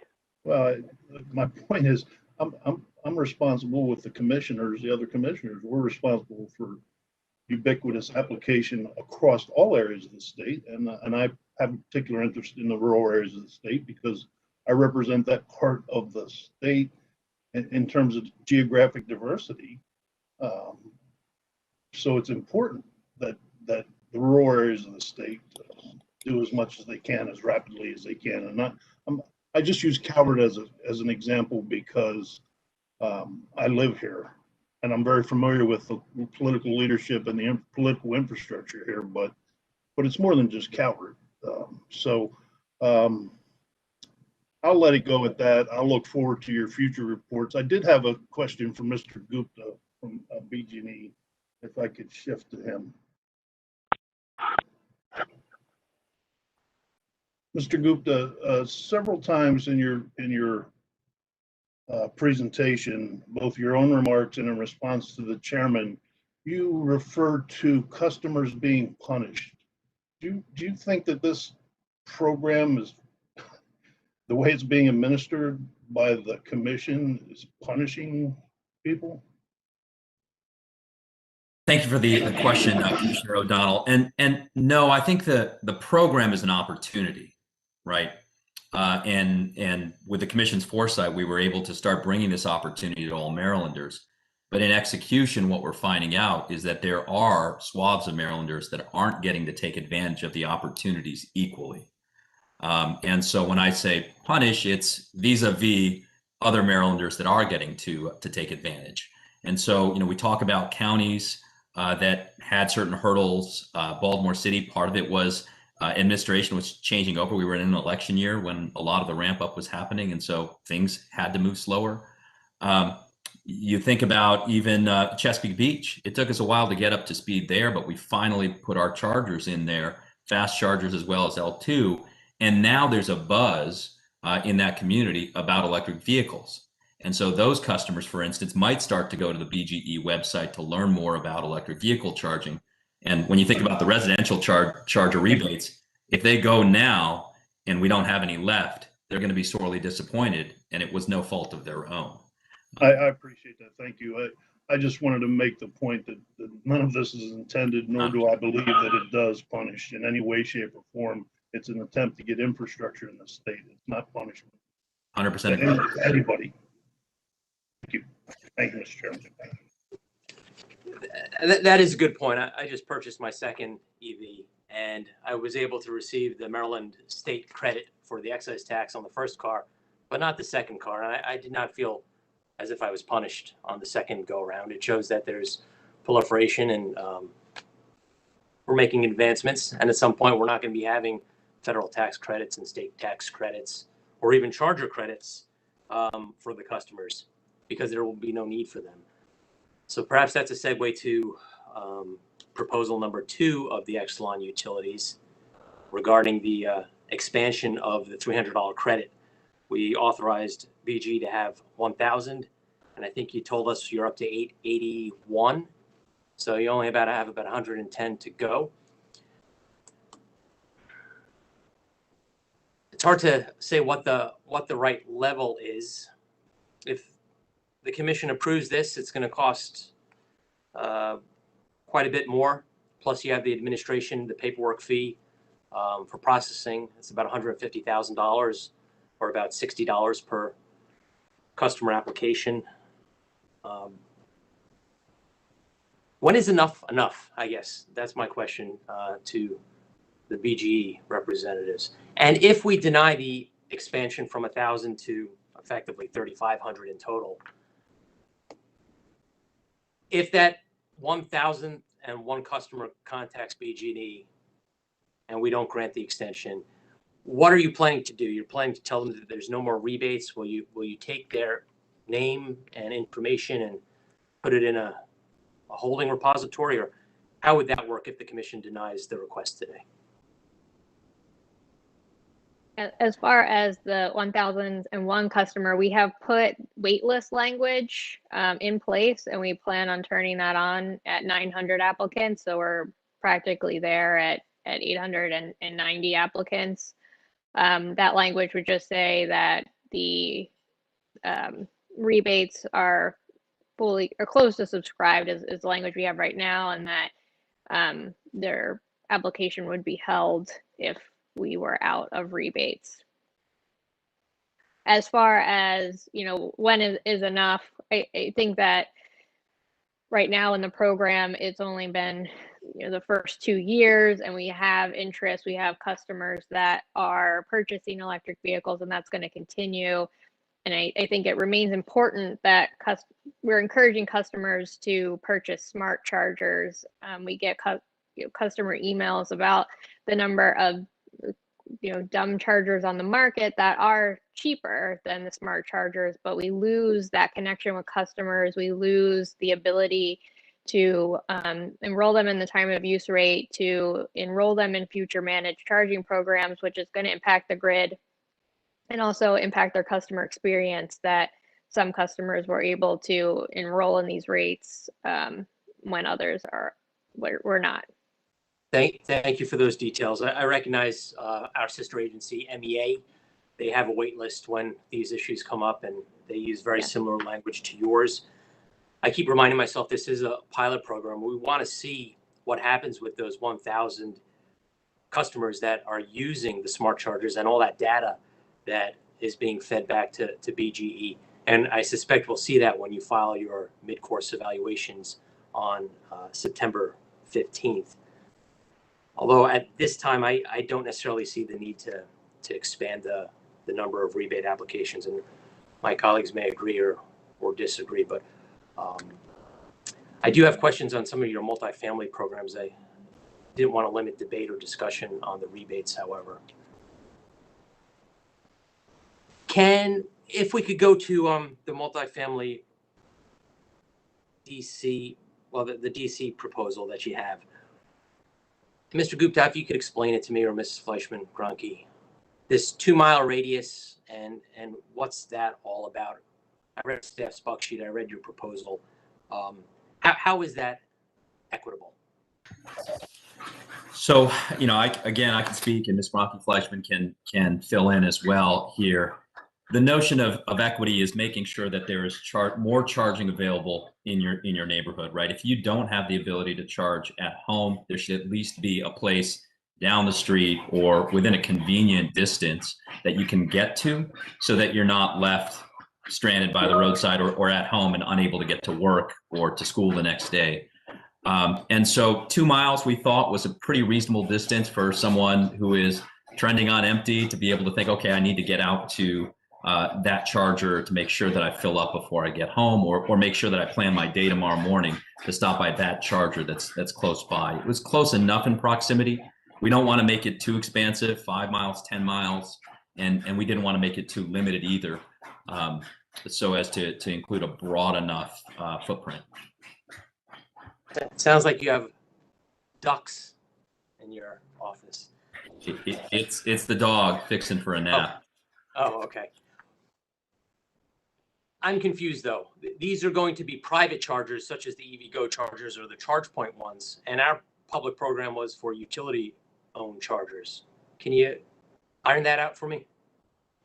Yeah, so not in the case of multifamily, right? In the case of multifamily, the chargers were going to be private chargers, right? Companies like ChargePoint, EVgo may be out there talking to property managers about siting charging at their multifamily properties. They take advantage of them. They let those multifamily properties know that, hey, there are utility rebates available to make this decision easier for you, up to $35,000 per site. And so it's extending their ability to do that to also look not just on location at the multifamily properties, but one of those companies, I know that we've got a couple of them on the line here today, can go approach the giant that's down the street from these multifamily properties and say, hey, can we put charging in your property? And what we've seen is that retail's been much more fast to move to site private network companies' chargers, because they see the value for bringing in customers as well, right? From moment to moment, day to day, hour to hour. Okay, thank you, Mr. Gupta. That does help me. Mr. Chairman, can I follow up on that point? So if, in our original order, we limited publicly accessed chargers to governmental property. But you're proposing that be completely changed. And if you go to the giant down the street, the whole original discussion that we had about unfair competition and some of the opposition and advantage to giant via ratepayer subsidy then comes back into play. Are you suggesting we do away with the government property only requirement? Not at all, Commissioner O'Donnell, and thank you for the question, the opportunity to clarify it again here. What we're talking about is specifically the multifamily rebate program, which was going to private companies, right? The up to $35,000 per site, the rebates that we paid out so far, and Ms. Gronke-Fleischman can give details on those, have been paid to private property owners that have tenants, right? That have residents that live in their buildings. They also are sometimes on mixed-use property, so they do have retail that's attached as well. This is simply taking those dollars that can be applied towards multifamily rebates that were going to private entities and expanding the footprint, because most of those private entities are not willing to move. So let's see if there are other private entities that can also provide benefits to multifamily residents that are close by to where those residents live, and see if they're able to take advantage of that opportunity, which is one of the reasons why we only are proposing to rebate fast charging in those situations, because there's a direct tie. I understand that, but I think you're missing my point. If I have Giant and Weiss markets in the same vicinity, and you put that charger in Giant, they get an unfair advantage over the other retailer. And that's why we said only on government property, potentially. It's one of the reasons we said it. It's one of the reasons I advocated for it. And you're not. I would say for utility-owned charging, I would say the same thing. That's why we're not putting our chargers on property that's owned by Giant or Weiss, not having that inequity between Giant and Weiss. We are only putting utility-owned chargers on government-owned property. And we've had good success, at least in BGE's territory so far, doing that. Yeah, I have issues with this proposal. Gupta, how would you determine if somebody lives within 2 miles of a DC fast charger on private property? Are we going to measure the point of residence on a Google map from the charger to their home to verify that they qualify? Yeah, so the idea is at least 200 multifamily residential properties. So we'll take a look at that. We'll work with our rebate provider and maybe some other vendors that we work with to just identify, to help us with that verification that the property that's being proposed is within at least 200 residential units that are considered multifamily before we issue a rebate for that property. It's not uncommon for us. It's not dissimilar from what we do for verifications in other ways for rebate applications. Right, but now we would be measuring the distance between where somebody has a domicile and where somebody wants the nearest DC fast charger. I think that does get complicated and messy, and I do share some of Commissioner O'Donnell's concerns. This question applies to all the utilities, but I'll start with you, Mr. Gupta. Does BGE operate any of these chargers? You own all of them. I'm talking about public chargers. You own them. Do you operate any of them? And I'll let Christy, you can speak to this. Yeah, sure.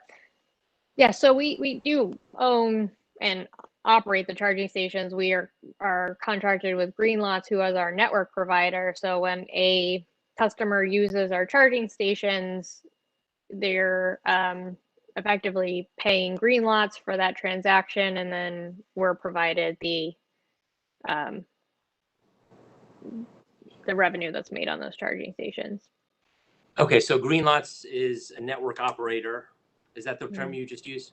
Network operator? Yes. But do you consider BGE as the owner and operator, or is BGE just the owner and Greenlots is the operator? I would consider BGE the owner and operator. When there's a problem with the charger, does BGE go out or does Greenlots go out? BGE goes out first to troubleshoot, and then if there's manufacturer issues, if there's potentially a part that needs replaced or something more serious wrong with the chargers, that gets escalated to Greenlots to have the manufacturer attend to those chargers under the warranties that we've purchased. Who maintains the chargers?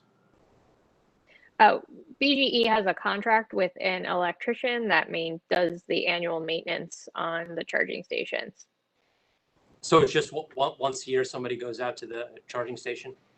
Yeah, that's what's recommended per the manufacturers for just annual maintenance. If there's an issue with the charging stations, like it's reported offline and on the Green Lots network, then BGE responds to that charging station and attempts some troubleshooting to get the charging station back online.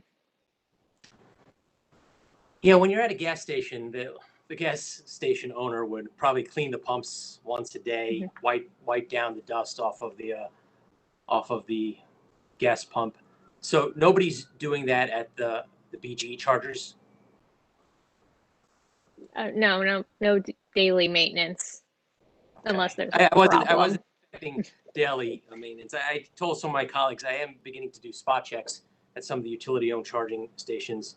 This past week, I went to Truxton Park in Annapolis, Mount Rainier, and New Carrollton, and I'm struggling with the concept of whether or not the utilities are sufficiently invested in these charging stations. If they identify that these are our own, like a gas station owner would.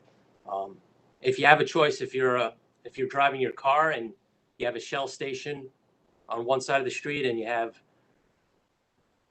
best price gasoline, some no frills gas on the other side, and they're both the same price, you're probably going to go with Shell over the no frills brand.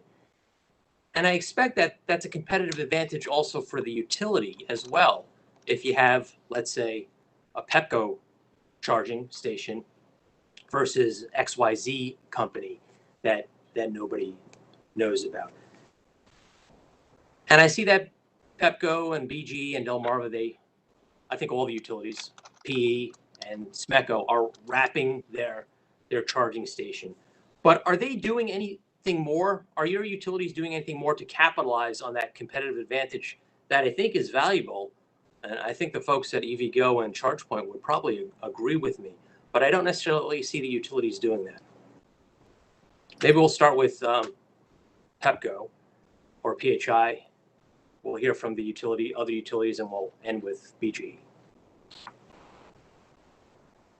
Good afternoon. Hi, everyone. This is Jennifer with PHI. I'll just say that we also have an identical process to what Christy just mentioned for owning, operating, and maintaining the stations. And there have been, I think, just 2 issues that we've had. Our Pepco team has gone out and resolved the issue to make sure that the chargers are fixed. I was hoping that you could clarify what you mean, though, by Chairman Stanek, by capitalizing on our competitive advantage with the charging stations. I'd be happy to, Ms. Grisham. People trust their utilities. They're familiar names to all of us. As people become more familiar with EVs, they'll become more familiar with the private charging stations. When the commission granted the utilities in our state the ability to participate in this EV portfolio, I expected that the utilities would be promoting their brand. But when you go to some of these charging stations, it gets very, very confusing as to who owns, who operates. You'll see Green Lots prominently listed on the Pepco charging station. You'll see the EV Smart brand. You'll see the Exelon or PHI logo as well. And you know as well as I do that EV chargers or EV drivers, when they're looking for a charger on the road, particularly if they're not familiar with the area, they're not going to be going to the utility website. They're not going to go to the state's website. They're going to go to an application like PlugShare, right? And when they do that, particularly in the Pepco region, you don't necessarily know that you're going to be using a Pepco charger, like my analogy a moment ago, Texaco versus the No Frills brand across the street. And while PE, I think, has done a good job branding its chargers on these applications, and actually BGE has done a very good job as well, Pepco has not done as much. And for example, Mount Rainier, taking a look at those 3 Lonely chargers, which I think have the worst utilization rate of all of the chargers in Pepco, it's like 0.01% of the time. You go on there, you see a picture of 3 Lonely chargers sitting on an empty street. Lord only knows who posted those photos. But I don't see Pepco doing much in terms of marketing, advertising the Mount Rainier 3 chargers, the 3 single port chargers there. Could very easily farm this out, I think, to a summer intern to take the Pepco EV, park it in front of the chargers, take some photos, upload it onto these websites, and brand it. And this isn't a Greenlots charger. This is a Pepco charger. Done the same thing at Truxton Park. I've added some photos at the New Carrollton station. I was the one who had to actually go into PlugShare and say, owned by Pepco, operated by Greenlots. I just don't see much in the way of, particularly Pepco, taking ownership of these chargers, which we allowed the utilities to do. You're earning a return on this infrastructure, and we're one of the few states in the country that has done that. So, Ms. Grisham, a long response to your question, but does that give you a better flavor? It does. It does. Thank you for that explanation. And I can just say that I'm absolutely taking this feedback, and it is a very important issue, something that we thought that we were doing a better job at, but there's absolutely room for improvement that you just mentioned, and we'll make sure to take that feedback as soon as possible, incorporate it. I appreciate that, and I wasn't kidding about it being a good job for a summer intern project. And you have a great website, thepepco.com/electric vehicles. But when somebody's on the road and it's from out of town, they're not going to ever find their way to that website. And so it was a little ironic for me to see on BGE's PowerPoint presentation today some very nice photographs of some of its chargers, including the one at BWI Airport. And you go on the PlugShare sites and you don't see any of those photos. And I can tell you, as an EV driver, I'm going to do a little planning. I'm going to go to the charging station. I want to know, can this charging station take a credit card? And the answer is, for some of them, like New Carrollton or Mount Rainier, no. Do I need to bring a RFID card? Do I need to bring my phone? So a nice close-up of what the equipment is that I'll be plugging into my vehicle, I think, is appreciated. I think we heard some comments from the folks at MD Volt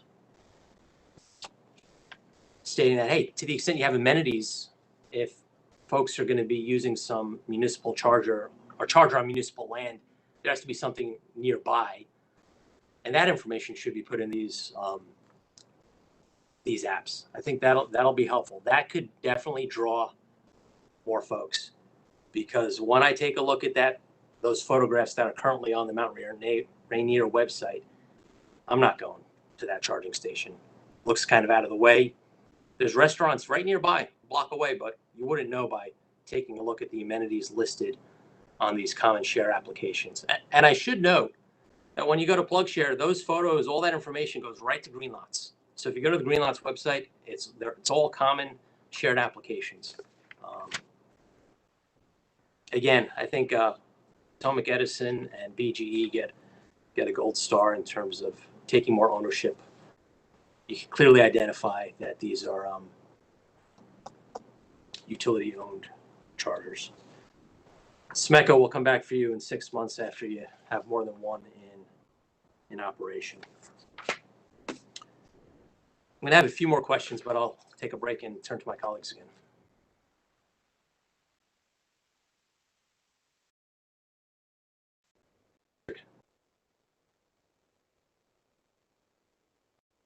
We're having problems with your microphone, Commissioner Richard. Can you unplug? Sorry, I have a double mute system going here, both my earphone and my iPad. So sorry about that. Yeah, if I may, you've already covered a lot of ground, and of course, since you're an actual EV driver right now, you have a lot of insights that I certainly don't have. I hope to soon be an EV driver. I just, because of the pandemic, I really don't drive a lot. So I kind of like, why am I going to go out and buy a new car right now? But in any case, I look forward to soon being an EV driver myself. And so let me just kind of shift in a little slightly different area. I do, just to preface, agree largely with staff and OPC. We do have this upcoming legislative hearing, and I think a lot of this I would really enjoy kind of saving so we can get all sides. And again, I think I brought this up in the past to the utilities. And I think the OPC used the word circumvention of the process. Not including, I guess it EVIC now. I'm not sure what that is, but there is a state group that I think really ought to be a sounding board. You should be vetting proposals there, and then also our own work group. So I would just really strongly encourage, before coming directly to the commission with these proposals, and I think they're very good proposals, and I'm glad you're doing it. I just encourage you to use these states. I mean, this is a state program, a state goal, so to use those. But in any case, I was persuaded that maybe there could be a few things in the proposal we take up today. And I did want to go back to like the shortfall, I guess, in the residential chargers that you are concerned may occur before we actually get to a fall hearing. If we were to, and I think I've already kind of heard the indication where the other commissioners are, but if we were to maybe partially expand the rebate through the end of the year, do you have a number that would correspond to a shorter expansion of that program? Well, I'll just quickly take the 70 that we're averaging a month times the, I guess 9 months is about 630. So we still have 100 left. So if we received about 500 more would probably get us to the end of the year comfortably. 500. And then, yeah, with the administration costs we're adding on, that's equates about $60 a rebate. So $360 times 500 would be an increase of $180,000. Okay, and for me, I thought Mr. Gupta's presentation on that, persuaded that maybe per capita BGE didn't get quite as much of the rebate money as the others, and the momentum. I personally think this is an important component of the program to make sure that not only are we getting EVs, hopefully, in driveways, but people are considering the impact on the system overall. And so I think the smart chargers are important. So I'll signal to the other commissioners. I would be in favor of maybe a partial increase of the rebate for the residential chargers. I also wanted to ask about again some of the other proposals. Maybe I can just go quickly to EVgo and ChargePoint. With regards to the multifamily dwellings, do you have, do the private sector have any plans right now to try to work with some of these multifamily dwellings and unit developments? Because it seems to me that there is a need here that isn't being met. So I'm inclined to be very interested in where the utilities want to go with potentially having a utility-owned option for these developments. But again, I just want to find out, is in the private sector's business model, are you looking at trying to meet this need? It's for EVgo and ChargePoint.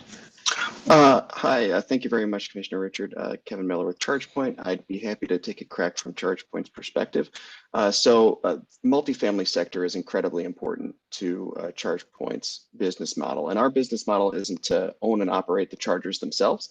It's to work with individual owners and operators, be they workplaces or multifamily residential locations or destinations. So we have products that are tailored specifically to different use cases, such as multifamily charging, and we have whole teams that are deployed within ChargePoint to target those models. We also have different offerings to try to address different layers of concerns that and interests that different customers might have. For example, we do have the traditional CapEx investment of selling and buying the charging infrastructure, but we also provide in an as a service model that infrastructure so that folks who have more flexibility, who operate those types of buildings to pay monthly costs as opposed to an upfront investment, are able to access that charging and provide that valuable amenity to their residents. So it's squarely within our model, and we are constantly seeking how we can help increase access to that charging. What I would state is that as you consider potential expansions, either now or at the mid-program review, to the role for utilities for owning and operating, that there be some consideration for not just whether there are different options out there, but are these actual real differences in what a customer is able to choose? Are they choosing between the free option and the one that isn't? Is there competitive neutrality within those choices? And there's ways to do so to make sure that, if there are going to be utility-owned options, we've seen in other jurisdictions around the country that customer who might have an interest in the different type of hardware or software that is deployed, that they're able to still choose what hardware and software works best for their location. And even in some cases where utilities have been granted the option to own infrastructure, that the site host or the entity whose premises that charger is located on is able to, in fact, make decisions about how that charger is utilized, because no one knows the customer base better than that owner, that site location entity themselves. Okay, and I don't want to cut off your competitor, but just a follow up, and I'll have the same question for the for ChargePoint. You heard the utilities identify one of the issues with some of these developments. I mean, where the benefit goes and their reluctance necessarily to make the investment on their own, but they would be potentially open to having someone else own the development. So, I mean, after you heard that, I mean, are you aware of that concern that was identified? And, is that something you're taking into account for your future business model, or are you pretty much set on just being a service? Or that's a great question, Commissioner. And I think that the value for charging as a business model isn't solely the value of the direct benefit generated from providing for a price the service of charging a vehicle. Having charging access on site as an amenity, in the same way that having laundry on site, it's not necessarily something that a multi-family building operator sees huge windfall profits from the quarters that they collect, but they're providing a really critically valuable amenity that their residents need and are increasingly looking for as they compare where are they going to live, where are they going to make decisions about where to put down roots.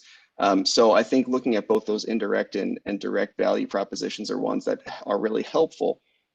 Also, by having smart network charging infrastructure as we do, they're able to make sure that common element charges aren't affected by one entity plugging into a charger. You're able to assign costs based on who's using what. So we are keenly focused on those pieces. We just want to make sure that at the end of the day, if the commission considers an expansion for the role for utilities, that it do so in a way that, again, is competitively neutral. So how do we make sure that if a utility is going to own and operate, that it isn't just a one size fits all option for hardware and software, because it's difficult to compete with a free solution that the rest of the market would have to contend with.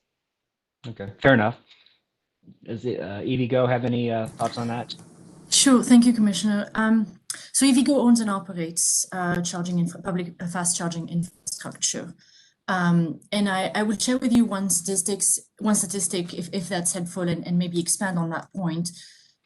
We have found in the last 10 years of experience that we've had that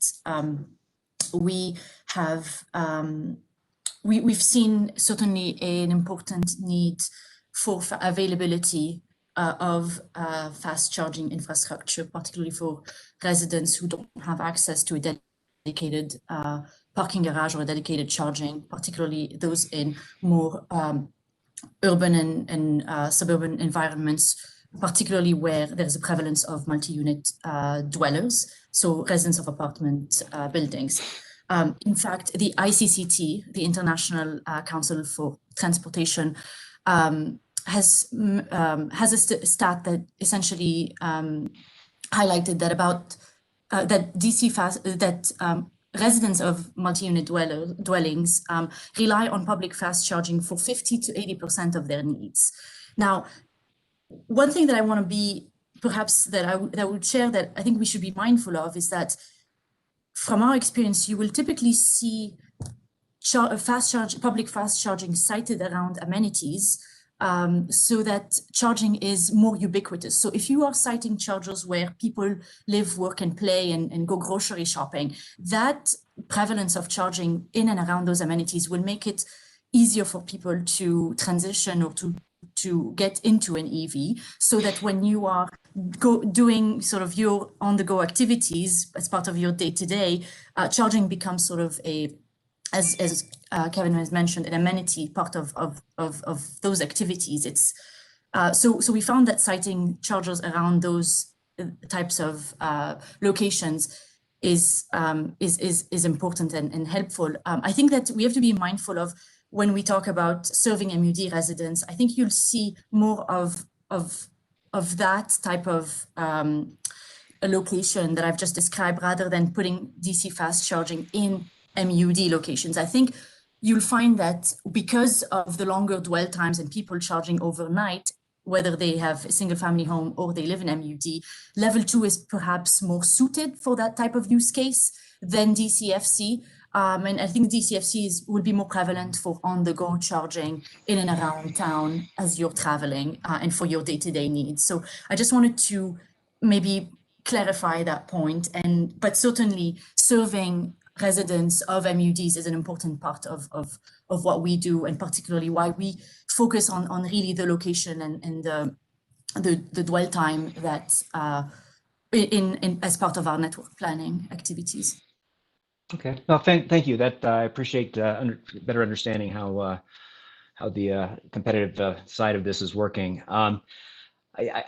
And if I understand correctly with BGE, you're not really talking about the fast chargers necessarily at this point for the multifamily. The way I'm reading it, it was just the L2 chargers that you were intending to own. Is that correct? Yeah, that's correct for the same reasons that Ms. DeMitt pointed out. In terms of on premises, L2 makes a lot of sense. Okay. Well, good. Well, on that, I'll just signal that I think that the staff has a very good approach here, that we don't necessarily go to the full extent that's being proposed, but maybe to limit to just 40 chargers and multifamily properties. I agree with OPC, but I kind of think at this point, maybe getting a little data in advance of maybe our fall hearing might be helpful. You know, are some of these multifamily dwelling more likely to try to engage with utility under those circumstances? So I think it might be instructive, and so I think the limited approach, hopefully, is that the staff is proposing might be a good balance between not stepping on industry, the competitive industry, and seeing if we can meet this important need.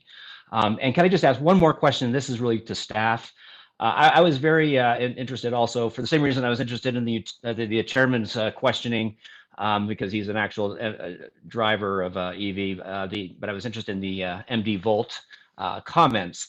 And there were a couple of things that they had noted about just granularity in reliability statistics. Is that something that, we might want to consider, I guess, putting in today's motion to request or require of utilities?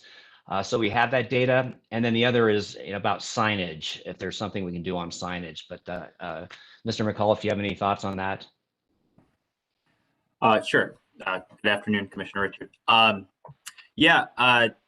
Staff would definitely support having the utilities break out the uptime percentages for the various specific chargers. I don't know that we would need a motion to do so. I believe they have the data already.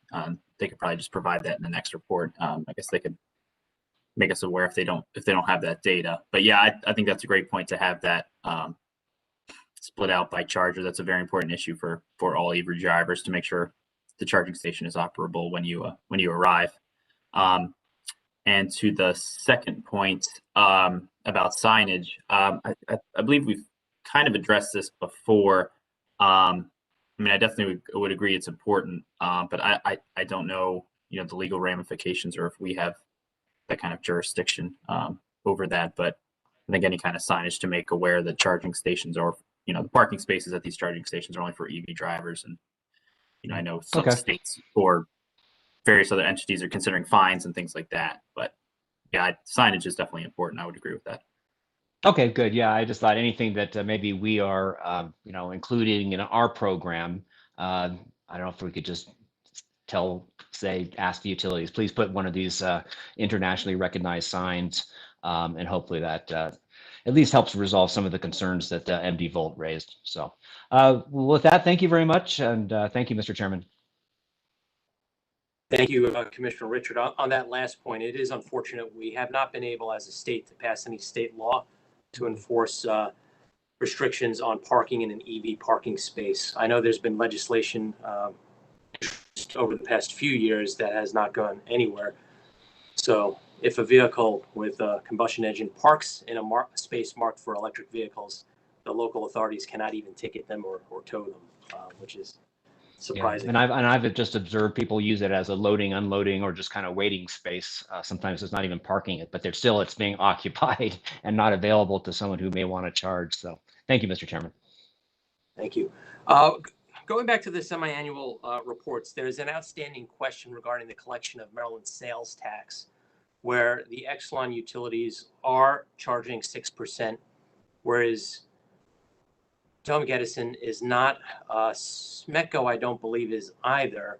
And I understand that some utilities have received an opinion from the Office of the Comptroller. Can staff weigh in on this issue? Should the Exelon utilities be assessing 6%? Your Honor, we are trying to get an opinion from the Attorney General that everyone would be able to rely on.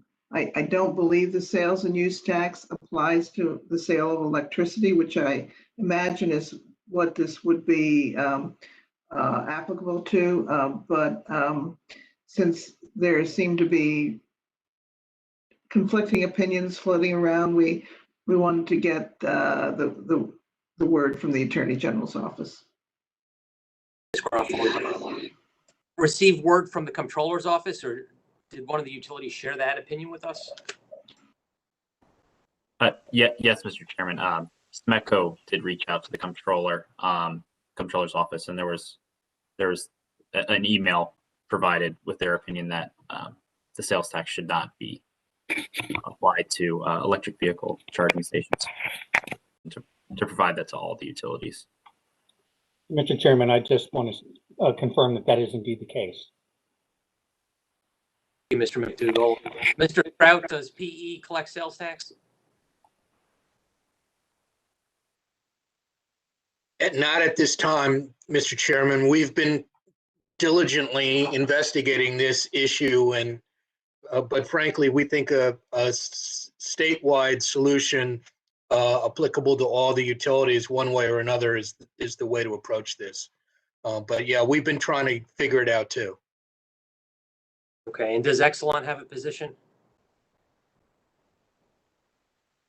I'll just say, Mr. Chairman, you know, we would also welcome a statewide opinion, whether that comes from the AG's office or somebody at the Comptroller's office.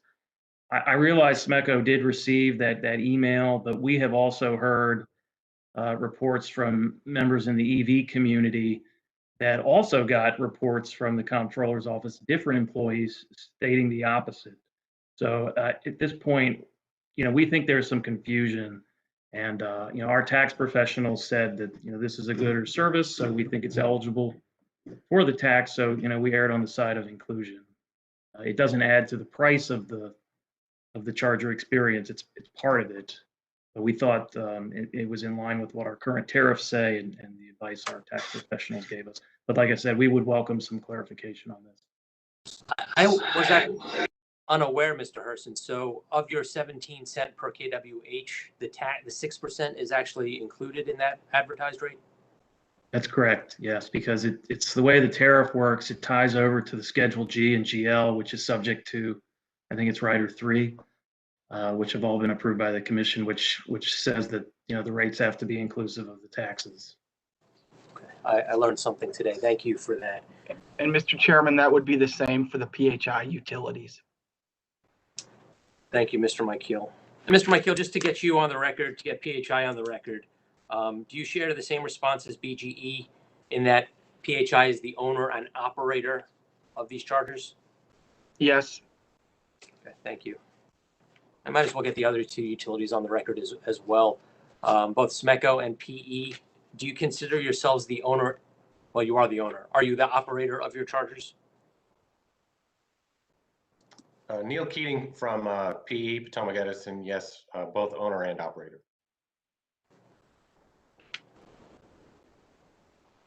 Mr. McDougall? Unless Jeff Shaw corrects me, I believe that we consider ourselves the owner and the operator of the charging stations. Okay. That's correct. Thank you. Okay, I know Commissioner Richard had at least one proposal, maybe more on the table. One was to expand the EV residential credit by $300 to get us through the end of this year, which would be about 500 additional credits if Ms. Gronke's math of 70 per month holds true. I cannot support that at this time. I understand that Exelon has a contingency plan in place. I would like to see where this goes in terms of residential charging credit. And I suspect some EV owners may decide to pay the difference, the $300 difference, and to take the benefit of a TOU rate, buy their own smart charger. There comes a point when these subsidies do have to expire. And I also see that we'll be receiving the mid-course evaluation in less than 6 months. So we will have an opportunity later this year to gauge the impact of the 1,000 credits that were consumed by BG ratepayers. If any of my other colleagues or Commissioner Richard would like to say anything else before we proceed with a motion. Well, actually, I had two, and I just found compelling Mr. Gupta's argument about BGE not having per capita the same amount of funds, or I guess the same number of the allotment of chargers in the first place. They have good momentum, and then the argument that we don't want to, discourage people from getting the smart chargers, given the impact on the potential impact on the system down the road. So anyway, yeah, I thought 500 was a good kind of a median number, at least to get through December of this year. The other was to allow, I think, the proposal that, and I'm not sure what the dollar amount is, but to allow the budget to offer up to 4 dual port L2 chargers per property, and a total of 100. Well, I guess there was 4. I guess the staff agreed with up to 40 dual port L2 chargers for multifamily properties. So I was gonna suggest we go with the staff proposal on the multifamily charger properties.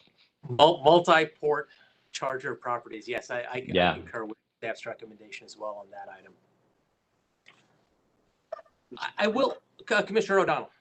Just in terms of expanding the rebates enough to get us through the end of the year, to me feels like kind of prejudging what we should judge at the midpoint evaluation. Because at the end of the year, they're going to be back saying we need more and we want to expand it more. And it almost feels like prejudging. I thought the midpoint correction or the midpoint evaluation was to do exactly this, evaluate what we know about the pilot results to that point and make adjustments then. And I really didn't anticipate we would be making adjustments to the program of this magnitude during the presentation of these semi-annual reports. So I, with all due respect to Commissioner Richard, because I understand what he's proposing, and it has some merit for sure. I can't support it at this time. Only because of my concept of how this pilot and the corrections we're going to roll forward as we move through the pilot. Mr. Chairman, I was in the same place as Commissioner O'Donnell. I was of the opinion, and I was with the understanding that this pilot program at the midpoint review is when we would make changes if necessary. But at the same time, if we saw that there was some improvement that was necessary, we could also do that as well. But if I could, I did have a question for the staff regarding some of the data that we've already received, specifically with regard to the issue in Baltimore City and Baltimore County, where there's not as many publicly available chargers. The main purpose of this pilot was because we kept it small on purpose. We were trying to gather the data now so that we could develop a bigger and more advanced policy or process in the future if we saw that there was a need to do it. And we were also hoping that we would incentivize the private industry to build more chargers and to become more active in our state. So when I hear that we don't have as many public chargers installed in Baltimore City and Baltimore County, and we have a population that's probably a little under a third of the population of the state is in those two jurisdictions. I'm wondering, and this is for staff, what type of impact do you think that's going to have on the final data that we're going to take a look at? Both at the midterm, when we have to start making some decisions about correcting the pilot or improving the pilot, and then long term, as we start thinking about what types of policy we should have going forward. Good afternoon, Commissioner Linton. I guess I don't know that there would be much impact, I guess, on the data per se. I mean, I kind of hear what BG is saying. That it's kind of becoming a first come, first serve, and the late adopters are going to kind of, miss their opportunity to install chargers. I don't know that I have much effect on the data, such as, when people charge, how often they charge. There could be slight impacts, as you noted, because, Baltimore City and Baltimore County have much larger population base. So, you may expect to see higher charging frequency there. So there could be a slight impact on the data there. It's just unfortunate that, certain county, city governments just may have had certain policies in place that wouldn't allow them to install the chargers as quickly. I would note that I believe BG has made some agreements with Baltimore City, at least, with a memorandum of understanding to really start building chargers up there quickly. So I don't see a huge impact on the data, but again, as you noted, these are high population centers, so we may see maybe less usage at some charging stations than we expected because they're in, just say, less dense areas.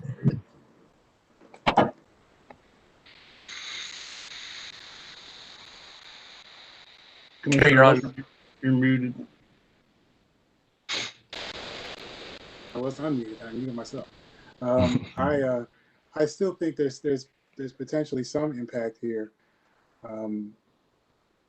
just because aside from the fact that there's a large population there, these are also very, very much so commercial areas.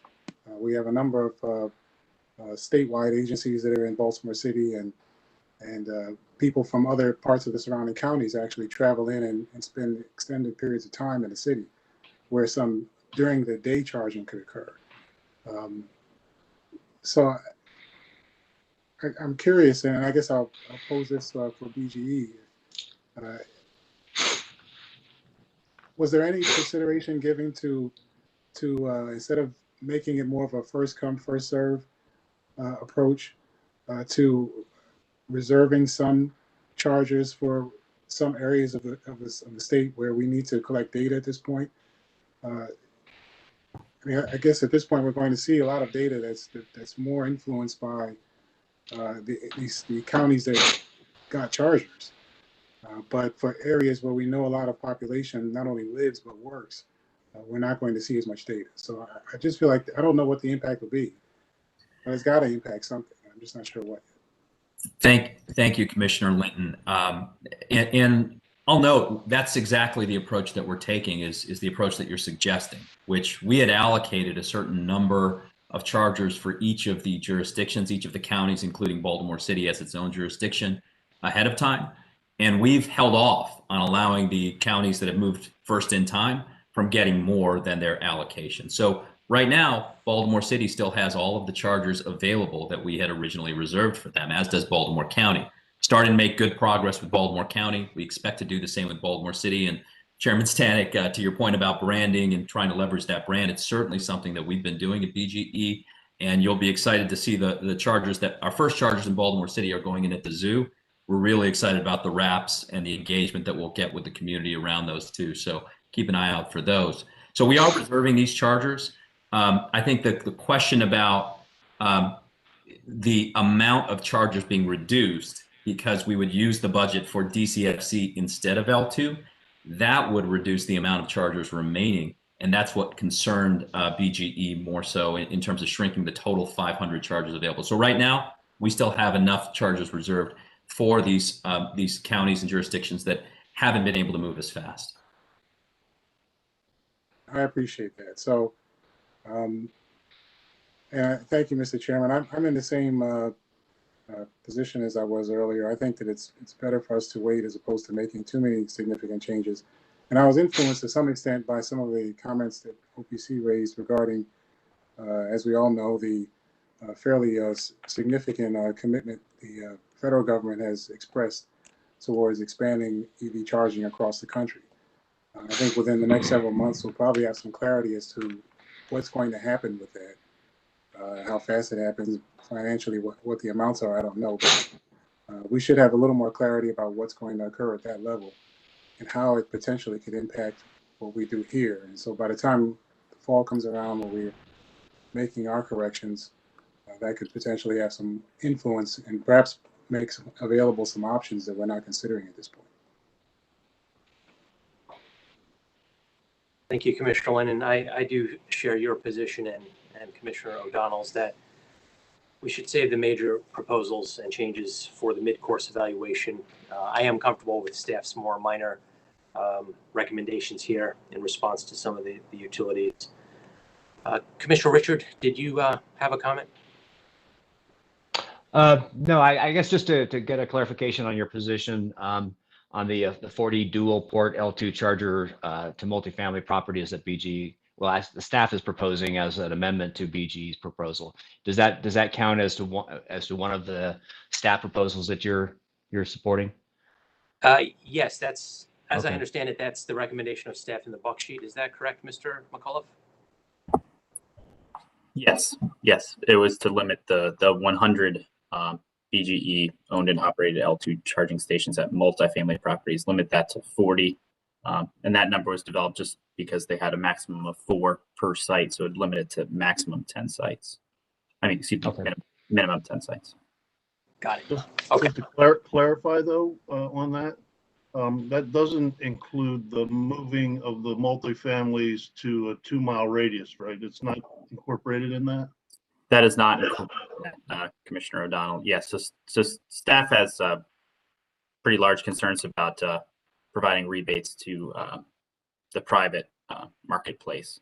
So, you know, as we've seen, the multifamily multi-unit dwellings seem hard to reach. So staff's thought was if we could limit this proposal so we don't shift too much money. And as Commissioner Richard kind of noted, this will give us maybe some data to look at and discuss at this midpoint evaluation, because I think staff has a belief that these multi-unit family condos, apartments, I feel like they most likely are just really concerned about owning and operating these stations. And if we gave them a different ownership model, they may be more receptive to these charging stations. Thank you, Mr. McAuliffe, and for staff's very thorough review. Just a clarification, it's implicit then in just adopting staff's position that we don't have to say specifically allow BGE to own and operate a maximum of 40 dual port L2 chargers to multifamily properties. I just want to make sure that we're giving BGE the clear go ahead on that. That is implicit in staff's recommendation. Perfect. Good. Thank you. Ms. Gronke and Mr. Gupta have probably already written that down. Before I move to a motion, I would just like to look ahead this year. This is like one of those lunar years or maybe a leap year where we have scheduled 3 separate filings for the utilities, the 2 semi-annual progress reports, in addition to the mid-course evaluation. So we currently have the second semi-annual progress report for Q1 and Q2 of this year due on April 1st. And then a couple weeks later on September 15th, we have the mid-course evaluation filing also due, which would then necessitate that the commission have 2 EV hearings back to back effectively. So I'm going to ask for my colleagues' indulgence and propose that we collapse the August 1st filing into the September 15th filing and have the semi-annual progress report as a part of the mid-course evaluation. And I'd like to ask staff, Mr. McCullough, if there's any problem that you would see on your end. No, Mr. Chairman, I don't see any problem with that. I guess I would just ask, it may go without saying, that the utilities clearly delineate what's the semi-annual report and what's the midpoint evaluation in their filings. Yes, that would make sense for them to do so. It'll be one bigger report. Do the utilities have any concerns? I don't hear any. I see some shaking. No concerns. I think that's fine, and we can certainly make it clear in that one filing what relates to the January through June 2021 versus the July 1st, 2019 to date for the program. Okay. We affirmatively support the idea, Mr. Chairman. Thank you, Mr. Trout. I will note that your semi-annual progress report was the longest at like 400 or 500 pages. I'm not sure if we needed all that detail on each hour of each charger, but thank you for that. And I suspect my colleagues don't object to collapsing the 2. No, I see shakes of heads. Okay, thank you. With that, if there's nothing else, I will read 3 motions and take 1 vote on the 3 motions. With respect to item number 8, Southern Maryland Electric Cooperative's progress report, I would move that we note the filing. With respect to item number 9, Potomac Edison's semi-annual progress report, I would move that we note the filing and accept the proposed changes to the company's multifamily program. And with respect to item number 10, the Joint Exelon Utilities semi-annual progress report, I would move that we note the filing, that we accept BGE's tariff revisions to pages 83 and 83A, and that we accept staff's revisions in its comments dated March 8, 2021 to the electric vehicle pilot as discussed in the quote-unquote other items section of staff's comments. The vote begins with Commissioner Linton. Aye. Commissioner O'Donnell. Aye. And Commissioner Richard. Aye. And just to be clear too, we're also okaying Pepco's request for the $50,000 for the additional engineering support. Was that implicit also? That is, Mr. Michael gets his $50,000. Okay, good. Thank you. Thank you. I vote aye. The motion is approved. Before we conclude today, I would just like to bring everybody's attention to the fact that the Commission produces an annual report every year. Today, we issued our annual report for the year 2020, and what a year it was. For anybody who's interested in reading that with a special foreword that was produced by our team, particularly Communications Director Tori Leonard, I would direct your attention to our website where you could find a copy of our 2020 annual report. And with that, with no additional items on today's agenda, have a happy St. Patrick's Day.